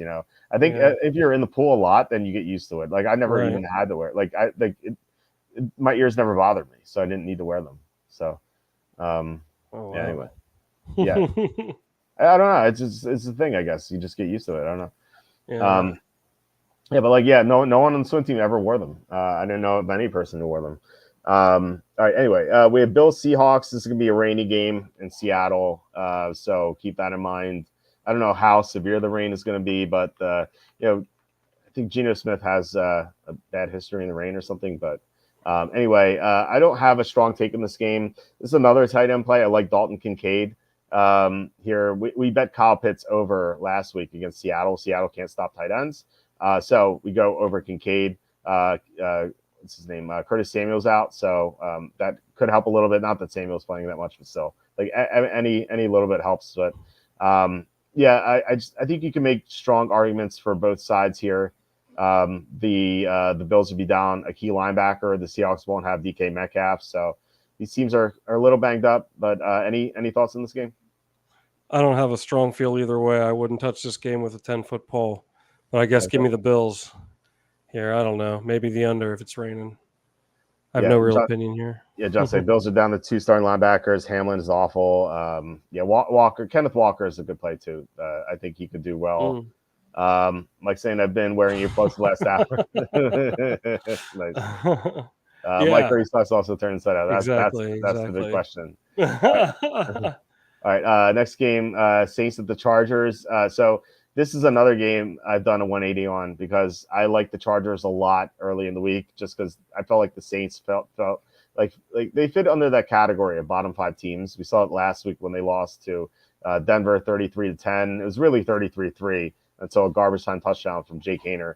But the Saints are getting a lot of players back. They're getting Chris Olave back, Taysom Hill, 2 offensive linemen, Pete Werner, really good linebacker for them, and a couple other guys, I think. And they will be a lot better this week. Marshawn Lattimore, who he got hurt in the game, he will play as well. So yeah, the Saints will be at a full strength. Well, not full strength, but they will be closer to full strength. And the Chargers might be missing the top 2 receivers. Quentin Johnson is out. Ladd McConkey is very iffy to play. Joey Bosa, we don't know if he's going to play yet. So suddenly, it's like the Michael Scott meme, like how the turntables have turned here. The Saints are so banged up, and now the Chargers are banged up. But before I take the Saints, I'm thinking man, I don't want to back the Silver Snake Rattler against the Charger defense, which is I believe 7th in the NFL. So it's a stay away from me. Any thoughts? Oh, I love the Saints here. Okay, I want to give the Snake another chance. I don't know, man. There's something about it. I think you can tell he plays hard. Like he's just green. I don't know. I'm not going, especially coming off a long week. Like I think he's going to get back out there. Like he seems like he gives a good effort. Now whether he's talented enough to really do well is kind of remains to be seen. But I don't know, especially with the 7.5. I'm probably not going to go too much on this, but I really do like the Saints here, especially now that like you said, they're getting some folks back from injury. I like the 7.5. I'll take the Saints and the points here. So you like the silver snake to put the silver monkey together and get out of the shrine of the yeah. Slither. I don't know if I mentioned last show. Remember I told you on his first start that they were going to say, "Oh, Rattler slithers his way." I was like, "How many times do you think they're going to say that?" They said it. I knew they would. Yep. This stuff's so predictable, man. It was too easy. Rattler slithers his way. Yeah, oh, God. It was the low hanging fruit. They took it. It was. I love it. Yeah, I love it. It was unfortunate that they didn't bring up the Legend in Temple, which is exactly. If he does well, they'll probably have those graphics on like NBC. Mm-hmm. Maybe that'd be cool. That'd be awesome. Yeah. Chris says Seahawks looking ahead or over the shoulder at the Rams. I don't think so because they're the underdogs. Like usually teams that are underdogs don't look ahead. It's like big favorites do. Anything higher than 3 is considered a potential look ahead, but an underdog, like I don't think they're going to look past the Bills. The Bills are just the superior opponent. If anything, this could be like a statement game, saying like, yeah, we can hang with one of the better teams. I really don't think they look ahead to the Rams. Probably McConkey over. So I would agree. The problem is like we don't know if McConkey's going to play. He was DMP limited in practice this week. So if you told me McConkey's going to be 100% or close to it, like yeah, I totally agree with that. I love McConkey. I play him on DraftKings too. But we don't know if he's going to be healthy. That's the issue. Bet the under. I think this looks like an under to me. Anyway, okay. So we have Bears at Redskins after that. We still don't know if Jaden Daniels is going to be out. Like I assume he's going to be out, but the Redskins haven't like declared him out yet. I think it's going to be Mariota, which says to me to take the Bears because anytime you have a backup quarterback against a great defense, you want to fade them. Like hence why I'm considering the Chargers even with the Saints getting healthier. But like this line is it's moved too much to take the Bears. It's now -3, so I don't see anything here. So this is stay away from me. I don't believe I have anything on props here. No, I don't have anything on props. So what are your thoughts on this one? I'm probably not going to touch this one, but if Jaden Daniels plays, then give me the Bears. Otherwise, okay. I won't touch it. I like that because I quarterback. Yeah, I feel like if he comes back, like is there like I feel like there's a chance he could be rushing back because it's like the number 1 pick versus the number 2 pick. Like there's a lot going into this game. Is he rushing back because he wants to make a statement and that's like could prove to be costly? You know what I mean? Like maybe he's going to be trying a little too hard, forcing. I don't know if he's hurt still. And they're like that's what I'm thinking there. It's just. I don't know. If Daniels plays, I like the Bears, but we'll see what happens, I guess. So yeah. Remember when Spencer Rattler was the number 1 pick from OU? Yeah. That's hard to remember. Of course. Yeah, he was the number 1 pick in mock drafts. He was. Yeah. Wow. Yeah. It's crazy. Wow. He has the talent. He just nothing up here. Schefter tweeted that McConkey will play. Okay, yeah, but like how healthy is he? Is he banged up? Is he going to try to play? Will he leave the game in the second quarter? That's my worry here. Adams plus KC defense or Brees plus Chargers defense. Well, like it depends what contest you're playing. If you're playing with fewer than 5,000 people, then you're not going to be worried about Brees Hall's ownership. So I think I would play Brees Hall, but in the $20 contest with 161,000 people, then I would go the leverage route, play Adams and the Chiefs defense. That's how I'd handle it. So next game is the Chiefs. Speaking of Chiefs at the Raiders. So I don't know if the Raiders are one of these terrible teams. Like they easily could be. Their defense is coming on a little bit. Like last week, it says that they allowed 20 to the Rams. They actually didn't allow any points to the Rams. The Rams got all their points off of Minshew turnovers. Like the defense actually played very well in that game. And then, granted, like the Rams didn't have the receivers like they did this past Thursday, but still, like I thought the defense played above expectations. Max Crosby seems to be getting healthier. They still don't have Christian Wilkins, and he's out for the year, but still, it's the Raiders aren't that bad defensively. Like they're almost the Browns. If they had a good offensive line, they would be the Browns. Like I think that's the issue. They can't block though. They can't block for Minshew, who's a turnover machine. And I find myself wondering, like, how are the Raiders going to score here? Like, if there's not like weird defensive touchdowns or special teams touchdowns like we saw on Christmas, and like, yeah, it could be a repeat of that game where the Raiders had 2 defensive touchdowns like back to back, and their quarterback didn't have to throw after the first quarter. Yeah, there could be like nonsense like that in this game. But if there's not, then I think the Chiefs should be able to win this like 17-3 or 20-6 or something. So I do like the Chiefs. I'm not in love with this game like I was earlier in the week, just like looking more into the Raiders defense and how they've improved recently. But I'm still with KC. So who do you like in this game? Probably the Chiefs, but if you like the Raiders, I would take Raiders first half. Yeah, okay, I can see that. That's what I would say. I don't know. I'm just so tired of the Chiefs brand. I mean, I like all the players are great, but I just want to see them lose a game, I guess. But it's probably not going to be here. Yeah, Raiders, Walt's preseason darlings. Yeah, it's like I talked about how great the receiving core was with Devontae Adams, Jacoby Myers, Brock Bowers, and Adams played 2 games. Myers has barely played; he's been injured. The offensive line's been banged up. The defense lost Christian Wilkins. They also lost Malcolm Kuntz. So yeah, these injuries just kind of derailed this team. And maybe I was wrong about them in the first place, but if you told me for the year, like, yeah, they'd have Adams for 2 games, they barely had Myers, they wouldn't have Wilkins past week 4 or 5, Kuntz would never play. Like, I'd be like, yeah, I don't like the Raiders anymore. So Kermit the Frog is on the Chiefs. Yeah, did you hear the story? So Evan, our Tuesday co-host, he actually sent me a DM when I was doing my picks, because I said I don't know what the Chiefs' motivation is for this game, given that they just beat the Niners, and he sent me a link where the Raiders in the offseason, they had this like puppet of Kermit the Frog, and they had him as Patrick Mahomes, and Patrick Mahomes was asked about that, and he said quote, things will be taken care of in due time. Oh, so, wow. Yeah. So start Patrick Mahomes on DFS. No, don't do that. But why? Why? Because he can't. Because like he hasn't produced more than 20 points in any game this year. Yeah, that's all going to change now. He's going to be pissed about the Kermit thing. He's got revenge on his mind, Yeah, but they could win 20-6, and he gets revenge. Like I don't. He doesn't have the offense pieces. Like granted, like Hopkins is there now, but I don't know how involved he's going to be this week.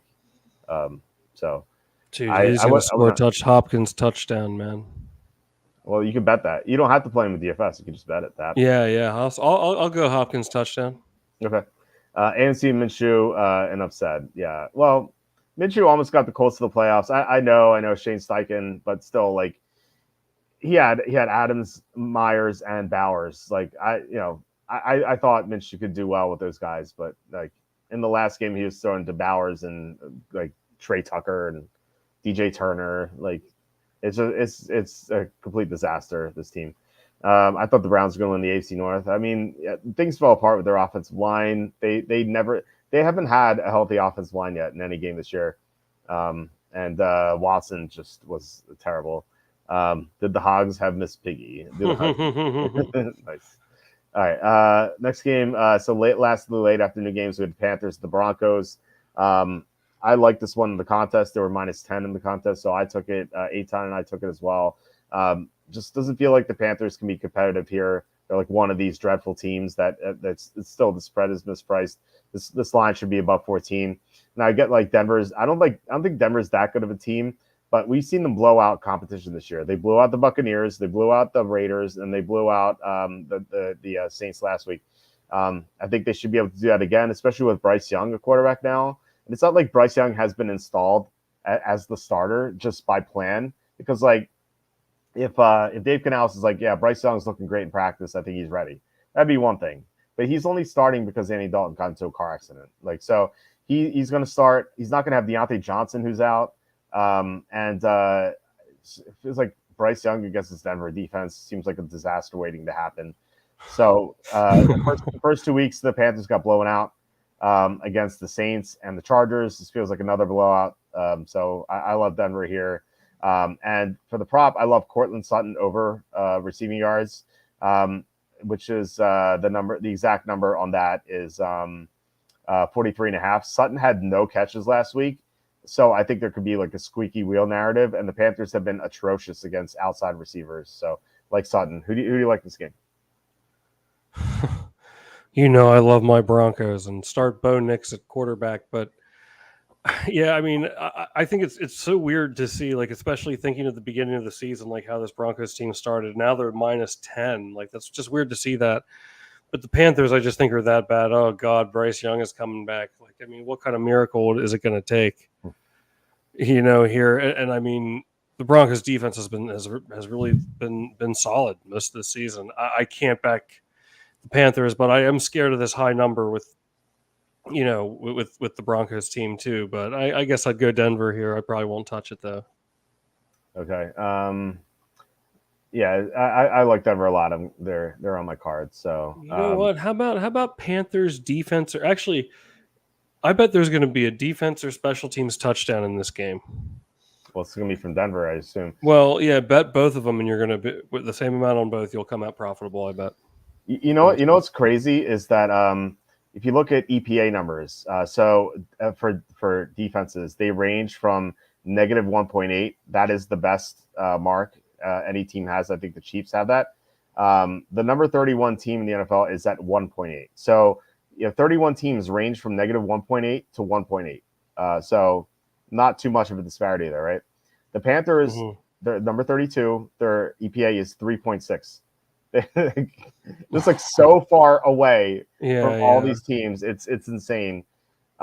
This might be the worst defense we've ever seen in our lifetimes.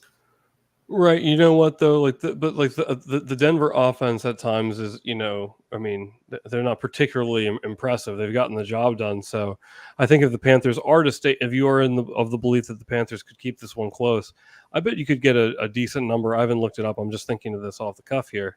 Panthers defense or special teams, because I mean, it's like it's possible. I know their defense is terrible, but this is an offense that, or maybe they could create a turnover against. I mean, if you get something like 8-1, I wonder if it might be worth it. I don't know. Did you think the Broncos offense was good last game against the Saints, though? Yeah, well, I mean, they had 33 points. I mean, I think they should have had a lot more touchdowns than field goals. Yeah. I bring that up because they got some offensive linemen back from injury. They got Mike McGlinchey back, the right tackle. Like he was there. Javonte Williams ran for a good number of yardage. Like it feels like the Panthers should be able to allow that too. Like feels like, and I don't like the Panthers defense touchdown just because Bo Nix doesn't take that many chances downfield, and the Broncos are going to run the ball a lot. And yeah, maybe there's a fumble return for a touchdown, but like that seems so unlikely. Fair, okay. And these players suck too. They're so bad. You nailed the Redskins though. I thought they finished last in the league. Well, I didn't quite nail the Redskins. I did like them this year, but I thought they'd go like 8-9, 9-8. Like I didn't think they'd be this good. So I don't know. I don't think I quite nailed them, but I do appreciate that, John. Panthers Broncos up to special now. I don't think so. I really don't. Panthers are so bad. Panthers for first 3 quarters scoring over under should be 3.5. Wow. I agree with that. I don't see this at all. It's like last week. They had no points until the end, like against Washington last week.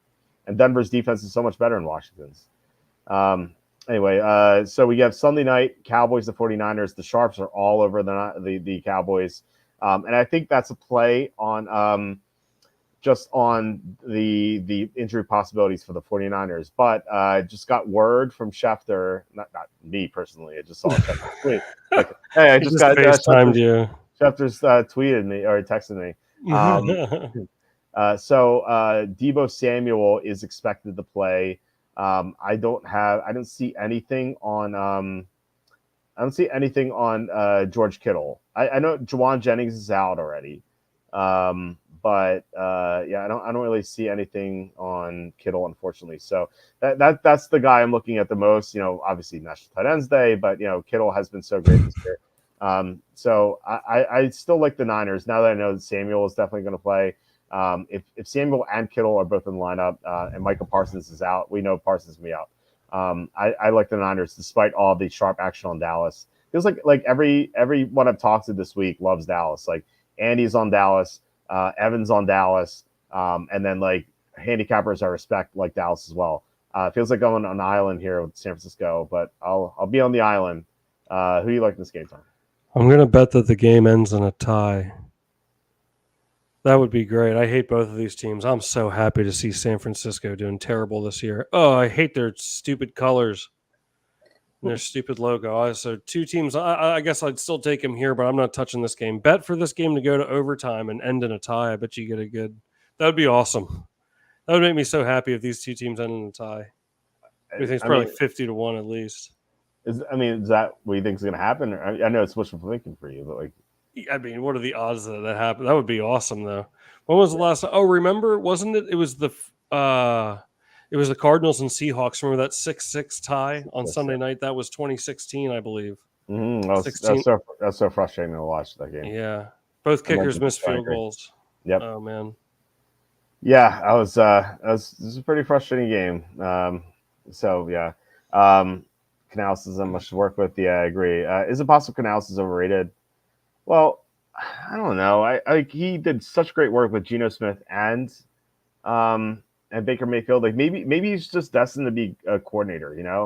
Norv Turner, a tremendous coordinator, awful head coach. Wade Phillips, great coordinator, awful head coach. Like there's a history of these guys. Like maybe he's destined to just be a coordinator. But I agree with Mike though. He doesn't have much to work with. Although like the offense hasn't been that bad. It's been the defense. So and he's not a defensive guy. So like, he needs to really improve the defense. Cassandra, Walt. I'm not joking. I'm considering a 5-unit ATS and possible money line playing Carolina. Talk me out of it. Cassandra, tell us why you like Carolina. Like why? I think the only argument you can make for Carolina is that Denver's coming off a win on national TV, blowout win. They could be full of themselves and they Baltimore next week. Yeah, it could be like a bad spot for them, but it's just the talent disparity here. It just feels like 1A playing 1AA team in college football. That's really what it feels like. So this Panthers team is tracking to be the worst defense we've ever seen in our lifetime. Like that's not an exaggeration. Like that is what the numbers say. So I just don't see them being competitive here. But if you want to give me a reason for that as opposed to like the motivational spot I mentioned, like I'm all ears, but I just don't see it. Cowboys Niners, which coach gets fully exposed bowl? Yeah, really.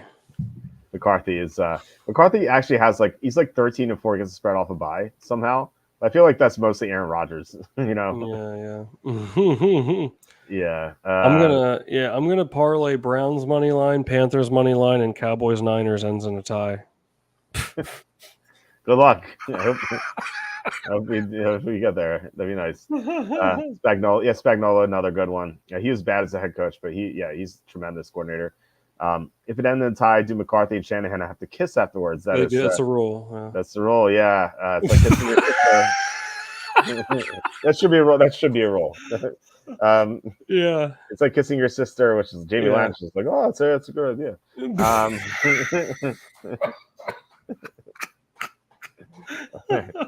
Yeah, that's not. It is in the rule book. Yes. What's more likely, Canales sucks or Bryce Young sucks? We know the answer to that. And John's saying both might, which is true. But let's see Canales with like a non-Bryce Young, non-washed up veteran quarterback first. You know what I mean? Like let's give him a good quarterback and see what he does, and then give him some good defensive players. Like I think that he would have a decent chance.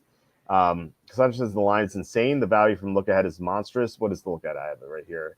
The look ahead for Panthers at Broncos is -4.5. So it's moved to 7.5 points, which is crazy. But that's Bryce Young though. It was I believe the opening line was -9 or something. I have that here as well. Let's see.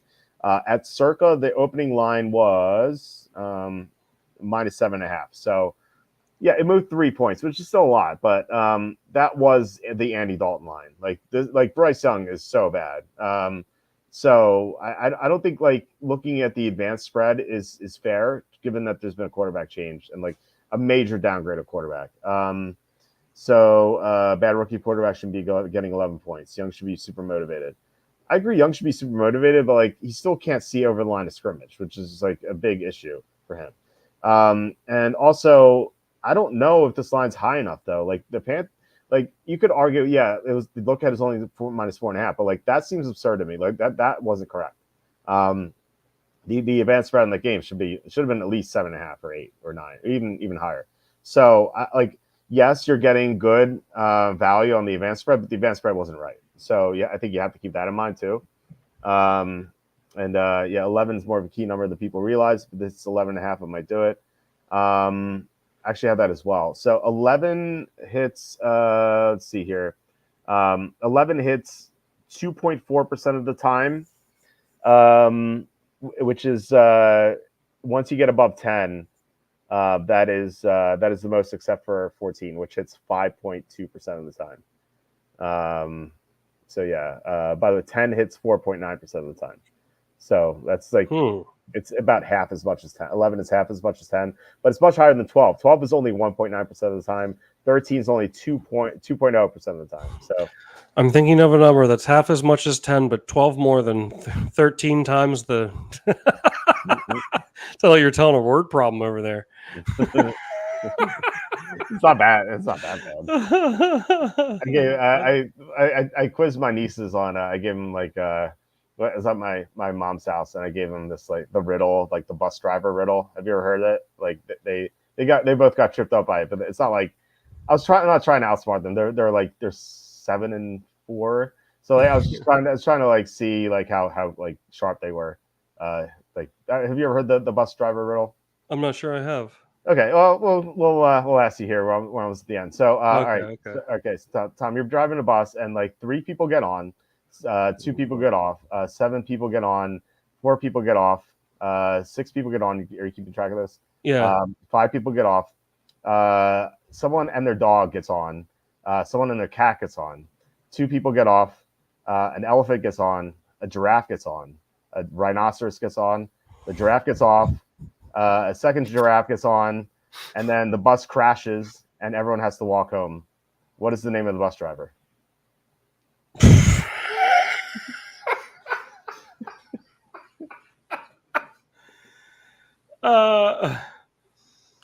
Is it giraffe?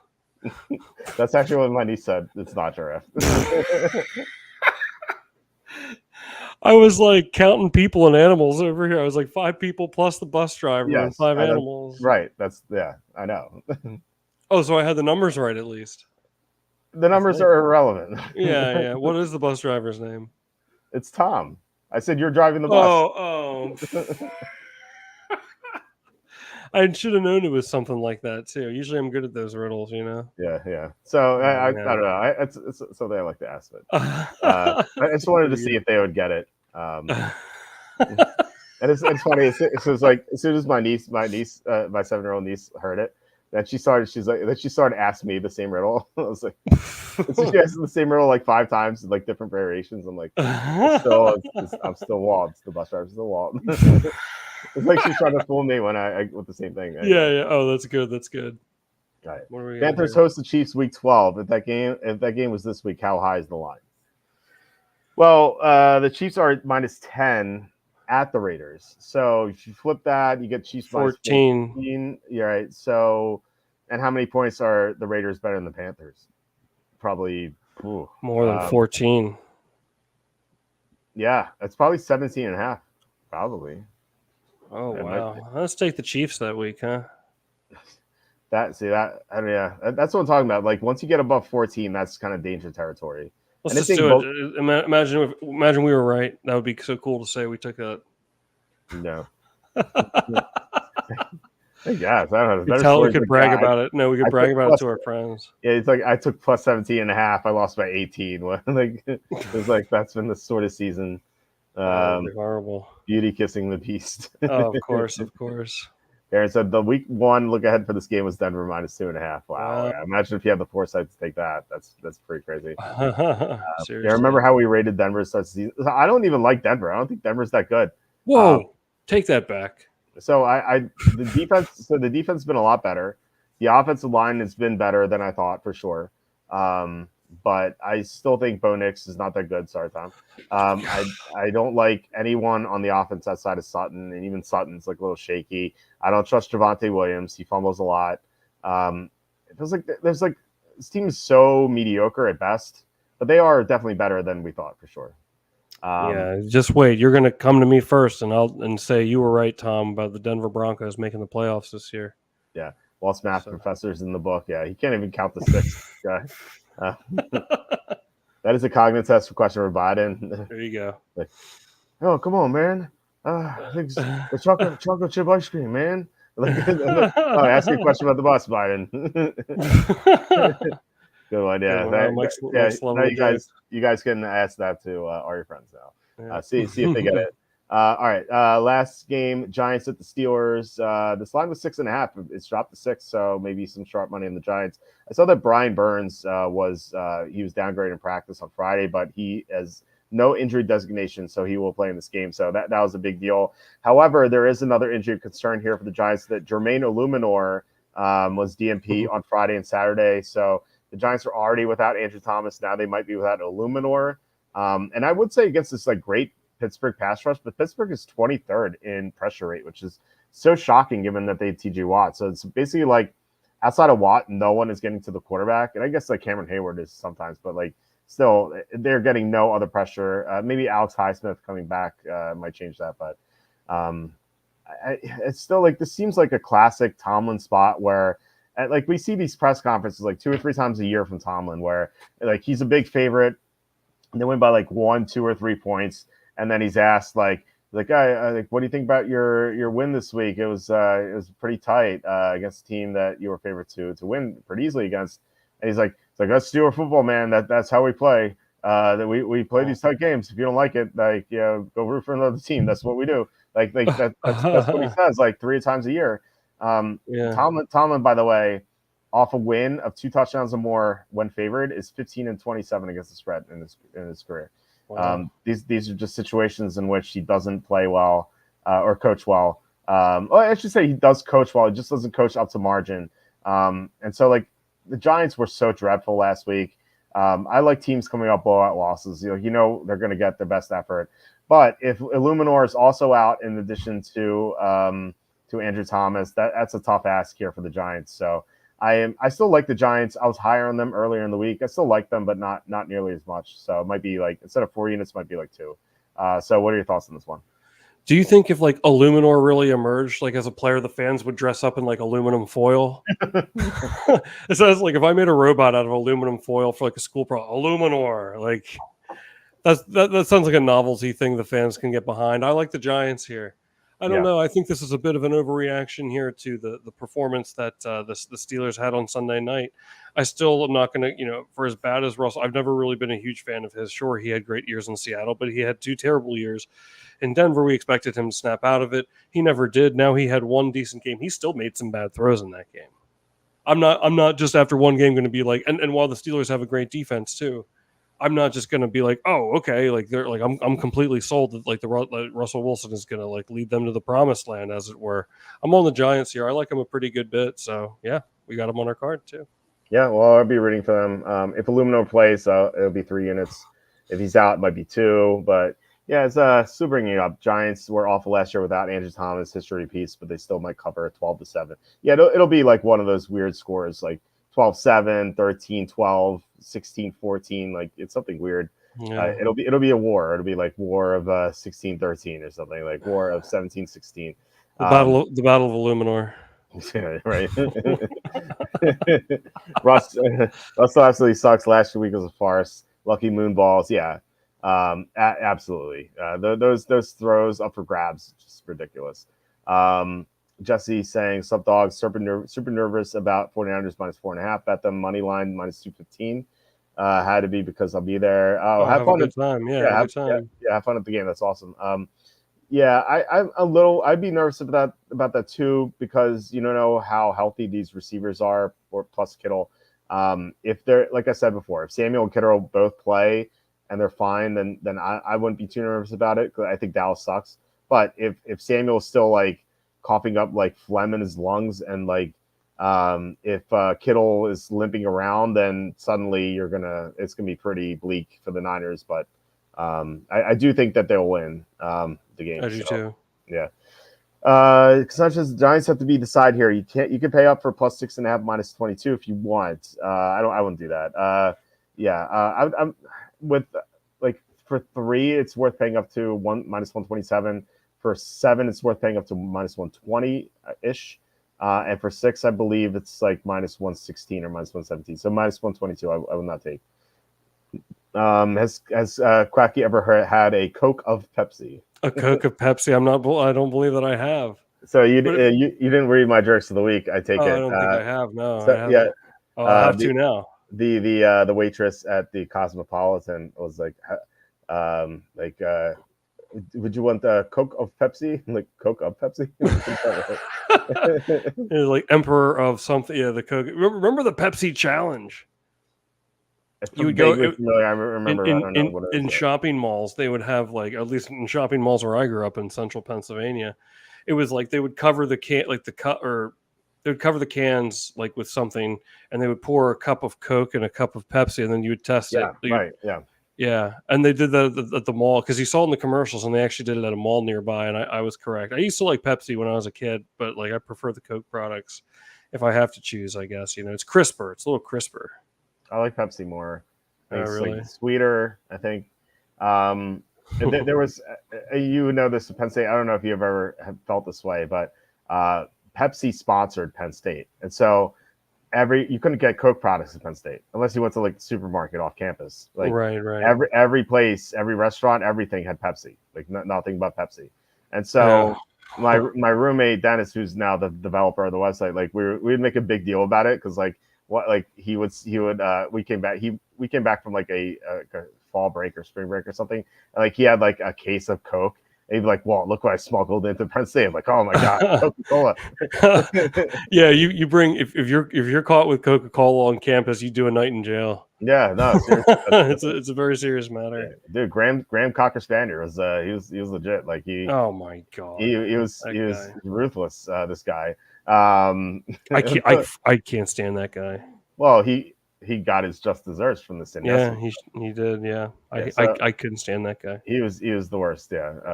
I remember. I don't think I put this in the book, but I had like fan fiction of Graham Cocker Spaniers gray toupee attacking people. Nice. And it was an alien being, and like it controlled him. And like Graham Spanier is actually a good guy, but he like the alien toupee like attached to his head, and like that caused him to be a dick. So I felt like he read it because when I shook his hand at graduation, like he was there, like he just gave me this like evil look, like he just didn't like me. And so I don't know. I don't know. Who wouldn't like you, princess? No. Yeah. Maybe it was I was a columnist for the Cincinnati Times. Maybe he didn't like something I wrote either there, but I don't know. Yeah. I don't know. Well, I mean, you could have just been like it definitely to some extent like it embellished in your mind because you thought like you already knew, and it's like you might read into it a little more. No, he like sneered at me. Like he smiled at everyone else. Like he like sneered at me. I was like, what? Like, dude, did you read my jerks of the it wasn't jerks of the week, it was idiots on my floor back then. How would he didn't live on the floor? He didn't have access. Yeah, well, actually, so many people would read it that I didn't even know, and like I'd sometimes get IMs from people would be like, "Hey, I love your away messages. Like you don't know me, but I that's awesome. Yeah, like I follow you on AIM. I'm like, oh wow, that's pretty cool. So it turned into jerks of the week. Anyway, that's awesome. Yeah, geez, I remember the idiots on my floor when we lived next door to each other. That was awesome. That was a good time. I missed that. That was probably my favorite year. 20 years ago. We met 20 years ago. Yeah. That's crazy, man. Yeah, we were 20 years ago to this fall day. 2004. Yeah, fall 2004. Wow. Yeah, we were. I don't know what we were doing. What was October 27th? It was right before Halloween. That was a So Wednesday. That was a Wednesday. So I generally stack. So that was my 5th year. So I stacked all my classes on Tuesdays and Thursdays. I didn't have any classes Monday, Wednesday, or Friday. So that's awesome. I was just like, I was probably just like goofing around. Yeah. This is probably a Tuesday night, so I was probably like out drinking, probably at the Shandy Gaff, which had like great Tuesday specials.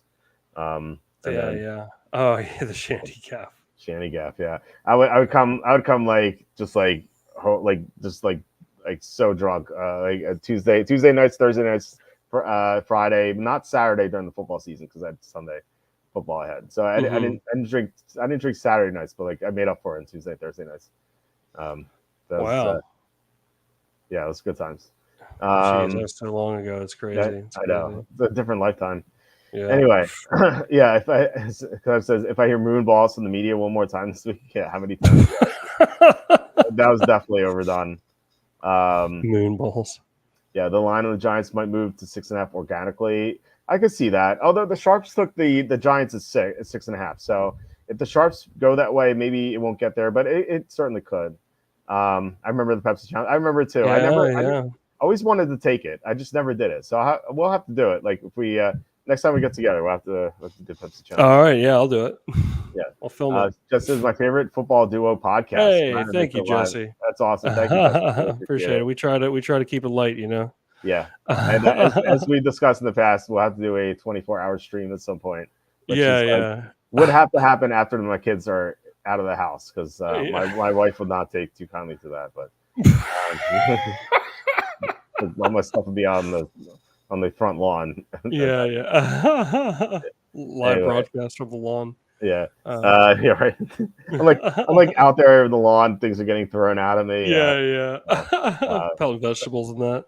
Yeah. Cassandra says no. I'm actually paying the -22 for 6.5, but it's there. Oh, not actually. Okay. I paid up for 6 and the Colts at -120. It wasn't a bargain, but the number was so good. Yeah. I think 6 -120 for the Colts is good, especially given that it's 5 right now. I watch replays usually. You're the sharpest commenter. Yeah, Cassandra Slew, John Sanders. You're so awesome. Yeah. Sure. Yeah, you guys always tune in. Appreciate y'all. Appreciate y'all. Mike Essen, did the alien toupee come to Earth with the alien mustache worm? That's the question. I didn't know about the alien mustache worm. Maybe it's like the offspring of the toupee. They're at least in cahoots, at the very least. Exactly. Yeah. We know they are. Tomlin teams usually underperform when favored by so much. Yeah, agreed. Yeah, Tomlin's just a terrible favorite. He's so good at underdogs. Ethan says, stay classy, MNF, with these game of the week matchups. Yeah, they can't flex. Poor Monday night. Poor ESPN can't flex. Feel so bad for them. Sue said, did you first meet at the PSU bar where Quacky was the only one watching a WNBA game? WNBA was that even around back then? Yeah. It started in like 98, 97, 98. The Houston Comets won the first 2 championships. Are they still a team? No. Oh, it's sad. You sound really. I can hear the sadness in your voice. I know. I really felt it. No, we live next door to each other. I know that's a joke, but yeah, we live next door to each other. So that is where we first met. So yeah. Anyway, anything else? Starting 1096. Yeah, I'll tell you. The only thing that sucks about this weekend, man, is that there's no London game. Oh, thank goodness! Come on, man. No, I love him. I hate him. Like nothing worse than me. Like, oh, I'm gonna go to sleep. I'll wake up in 2 hours. They should have games in the Philippines. They're 12 hours ahead of us. There would be a game starting right now. Wouldn't that be, dude? Podcast right into the first game, and then a London game, and then the regularly scheduled games all day, every day. Well, they said that Goodell said he wants to put a game in Australia, which made me think of Ben Wassley, our guest sometimes here, like because he is that's about 12 hours. It's not quite 12 hours. It's like almost there. So like when would they start it exactly? Because now 1 a.m. 1 a.m. games. You think so? Yeah, that'd be awesome. I would think like maybe at 4 p.m. there, or like I don't know, like 4 a.m. here. or 5 a.m. here. Yeah, whatever 5 a.m. is here, and then it'll be 2 a.m. for for Pacific time, and then you can do a London game at 9:30. So you get a little break in there. You get like an hour's break probably, and then you can get in the regular 1 p.m. games, and then you get the 4 p.m. and the 8 p.m. So the time in Sydney right now is 3:48 p.m. Okay. So we'll make it a prime. Okay, well, okay. If you started at what? So if you started at 8 p.m., then it would be 4 a.m. here. I guess you could do that. I might have mathed that wrong, but yeah, I mean, well, I think if you started at 9, it would start at noon there. 9 p.m. would be noon there. So I guess that makes sense. So it wouldn't. Yeah, you could start at 8 p.m. It would be 11 a.m. there. I guess that makes sense. I don't know. No, don't start at 8 p.m. We have 8 p.m. football here now. Start in the morning, man. Like you have football from 24 hours of football almost, like 4 a.m. to midnight on the East Coast. Look, I actually, I don't know. I think that I like that better than 9:30 a.m. because I'd still be up. Like personally, like selfishly, but I think there'd be a revolt if that would happen. Like, people on the West Coast get screwed over right now with those London games. So they have to wake up 6:30 a.m. It's ridiculous.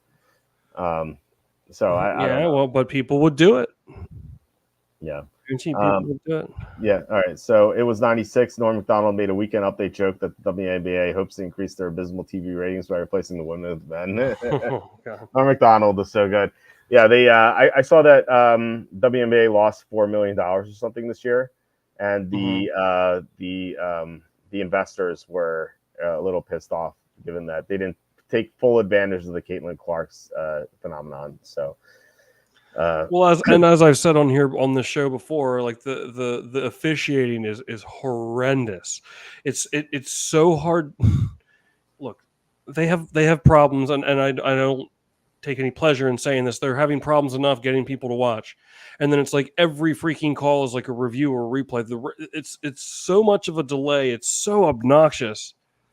It's so bad. It almost seems intentional. I mean, obviously it's not because nobody wants that, and that I think is really crushing it. There's obviously a much higher interest in it now. So, Speaking of Norm Macdonald, I don't know, one of my favorite movies of all time. It's not really well known, and it wasn't like a big box office hit. It's one of my favorite comedies. It's called Dirty Work. Have you ever seen it? And it's got Artie Lang, Chevy Chase, Chris Farley's in it, Christopher McDonald, who plays Shooter McGavin. Among many others, directed by Bob Saget. It's called Dirty Work. They open a revenge for hire business. It's one of the best comedies of all time. Norm Macdonald's in it. I might watch it tonight. You should watch Clue. Movie you haven't seen, or one of the other shows, or finish Game of Thrones. How about that? Yeah, I'm probably. I'll probably watch. Geez, I need to get caught up on Game of Thrones. I've been watching some interesting documentaries. Have you seen? Well, I know you don't watch documentaries, but it's called Sweet Bobby, My Catfish Nightmare. Really, really wild story, man. That was a good one. And then there was this one, Jailbreak, Love on the Run, where this corrections officer lady, she'd been working there for like, I don't know, 15, 20 years or something. She was, was on point with her job. And then on her last day, she retired. She ran off with like an inmate who was like doing life sentence there, like broke him out. It's a pretty wild story. She was like someone who like ran things by the book. And like for her to do that was such a surprise to everybody. It's a pretty interesting story for those of you who like, documentaries. I know that's not up your alley. Oh, Stone Papa Smurf. Yeah. Like you guys. And yeah, by a Saigon whore. You know what I love when the first job they do? So they open a revenge for hire business, and I can't think of the actor's name. He's in Anchorman, and he plays Todd Packer on The Office. I can't think. I don't know the guy's name, but yeah, I know what you're talking about. Yeah, but he's doing this live car commercial. So Norm Macdonald, his Dirty Work business, they pay like these girls, like these prostitutes, to like pretend they're dead in the trunk. So he's like during the live commercial, he's popping the trunk. He's like, "Oh, are those dead hookers in the trunk?" And then there's like, "I've never seen so many dead hookers in my life." And there's some random guy in the front row, and he just goes, Lord knows I have. There's so many great lines in that movie. It's a really good. So good knowledge there, Stone. Papa Smurf. Cassandra, you're familiar as well. No. Don Rickles, the late great Don Rickles, has one of the best parts. I love when he's just like berating that when they get the job at the movie theater. But anyhow, so yeah, I watched a couple documentaries. That Sweet Bobby, the catfish nightmare was what an interesting twist that one had. For those you know, as the regular viewers know, I always love to talk about the documentaries I've seen lately. So, you said interesting documentaries. So what is that? Look for me, my cousin on SNF. I'll be Sourdough Sam. Oh, cool. He'll be Rowdy, parallel of the end zone. Not sure which end zone. That's awesome. Definitely have fun. Nice. Yeah. Awesome. Awesome. 20 years later, where they're replacing the women players with the men. He sure was. Yeah, he was prophetic. Yeah, the Brittany Grinder. Yeah. Anyone picking up Dalvin Cook? No. There's no reason. He was so decrepit last year. He's just like Elliott. They're both washed up. It's gonna be Rico Doodle the rest of the way, as we like to call him here. We have to call him here. Yankee Doodle. Yeah, I think WNBA has lost money almost every year. Yeah, that's the thing is like, yeah, they have, but like this year they had Caitlin Clark, so like, yeah, they finally had like a phenom that people wanted to see, and they still lost money. So like, you would think the investors are not happy at all. Will the Nittany Lions finally beat the Buckeyes this year? I hope not. You hope not? Really? No, I love watching the Penn State fans cry after the Ohio State loss. I do. I'm twisted, man. Okay. I'm a sick pup. Yeah, because all of them are on Facebook. They blame the refs every year. They haven't beaten them since 2015. Eventually, they will. Maybe it will be this year. Yeah, it could be. I think they'll win. But yeah, I mean, okay. I don't hate the Nittany Lion fans. I'm not a fanboy of the Penn State team. I just don't have the energy to root for a team personally. If they win, I feel like no different if they win or lose. Honestly, I don't really care. I don't want to see them lose. Like, I'm not saying like I want to see them lose. I don't really care if they win. Yeah, it's not. I feel that way about UCF games. I mean, yeah, I'd like them to do well, but like I don't really watch any of the games unless like my family will watch a lot of the UCF games, but like I wouldn't, because my cousins, like, so if I'm with them, I'll watch the game, but I like never tune into it if they lose. Like they're not vying for the national championship anytime soon, anyways. That's true. But, Don Rickles is still alive and running as Kamala's VP. Tampon, good old Tampon Tim. All right, that's it for the show. Unless you have any final thoughts here, Tom. If not, do you want to plug your Twitch? I guess that's it. I'll tell you what. I am considering the Browns money line here tomorrow. Okay. Of course that could blow up in my face, but I really do like him at the +9. Now that I'm thinking about it, so we'll see. We'll see. Something I would not do is tease the Ravens down from 8.5 to 2.5. I do think the Browns are live to win. They are +348 on Bookmaker, so about 3.5 to 1, which is not bad. So do you want to plug your Twitch? Yeah, I guess follow me on Twitter and Twitch and stuff. I just come on there and talk about more nonsense while I play video games. My Rocket League game has been getting pretty sharp, but great to hang out with y'all as always. Appreciate it, and always have a great time with you, Walt. Yeah, always a great time. Always look forward to these episodes. If I'm not mistaken, you are off next week, right? I'll be in Wisconsin. Okay. So I will not be here next week, unfortunately, but. Okay, yeah, but you'll be back 2 weeks, I assume. That's right. I'll be here. Yeah. So looking forward to it. Sandra, pay for your picks. There you go. So yeah, guys, thank you so much. Please hit like, subscribe, comment below, share this video. Visit the link in the description for the merch store. All that would be appreciated. We'll be back on Tuesday with Evan, Wednesday with Kenny, and then Thursday with Andy, and then Saturday we'll see if you can find another co-host for Saturday. But good luck, guys, with all your bets. for tomorrow. Have fun watching the games. I'll be posting some more stuff. I still haven't posted the teaser yet. I still haven't posted the Sunday night and Monday night DraftKings stuff or the props, just because like we don't know who's going to play in the Niners game, so it's kind of a mess. I don't know how I'm going to write up the DraftKings showdown stuff for the Sunday night game because like we really don't know who's going to play yet. So I don't know. I'm not looking forward to that write up, but everything else I am looking forward to. So yeah, once again, guys, thank you so much, and I will talk to you on Tuesday. All right. Have a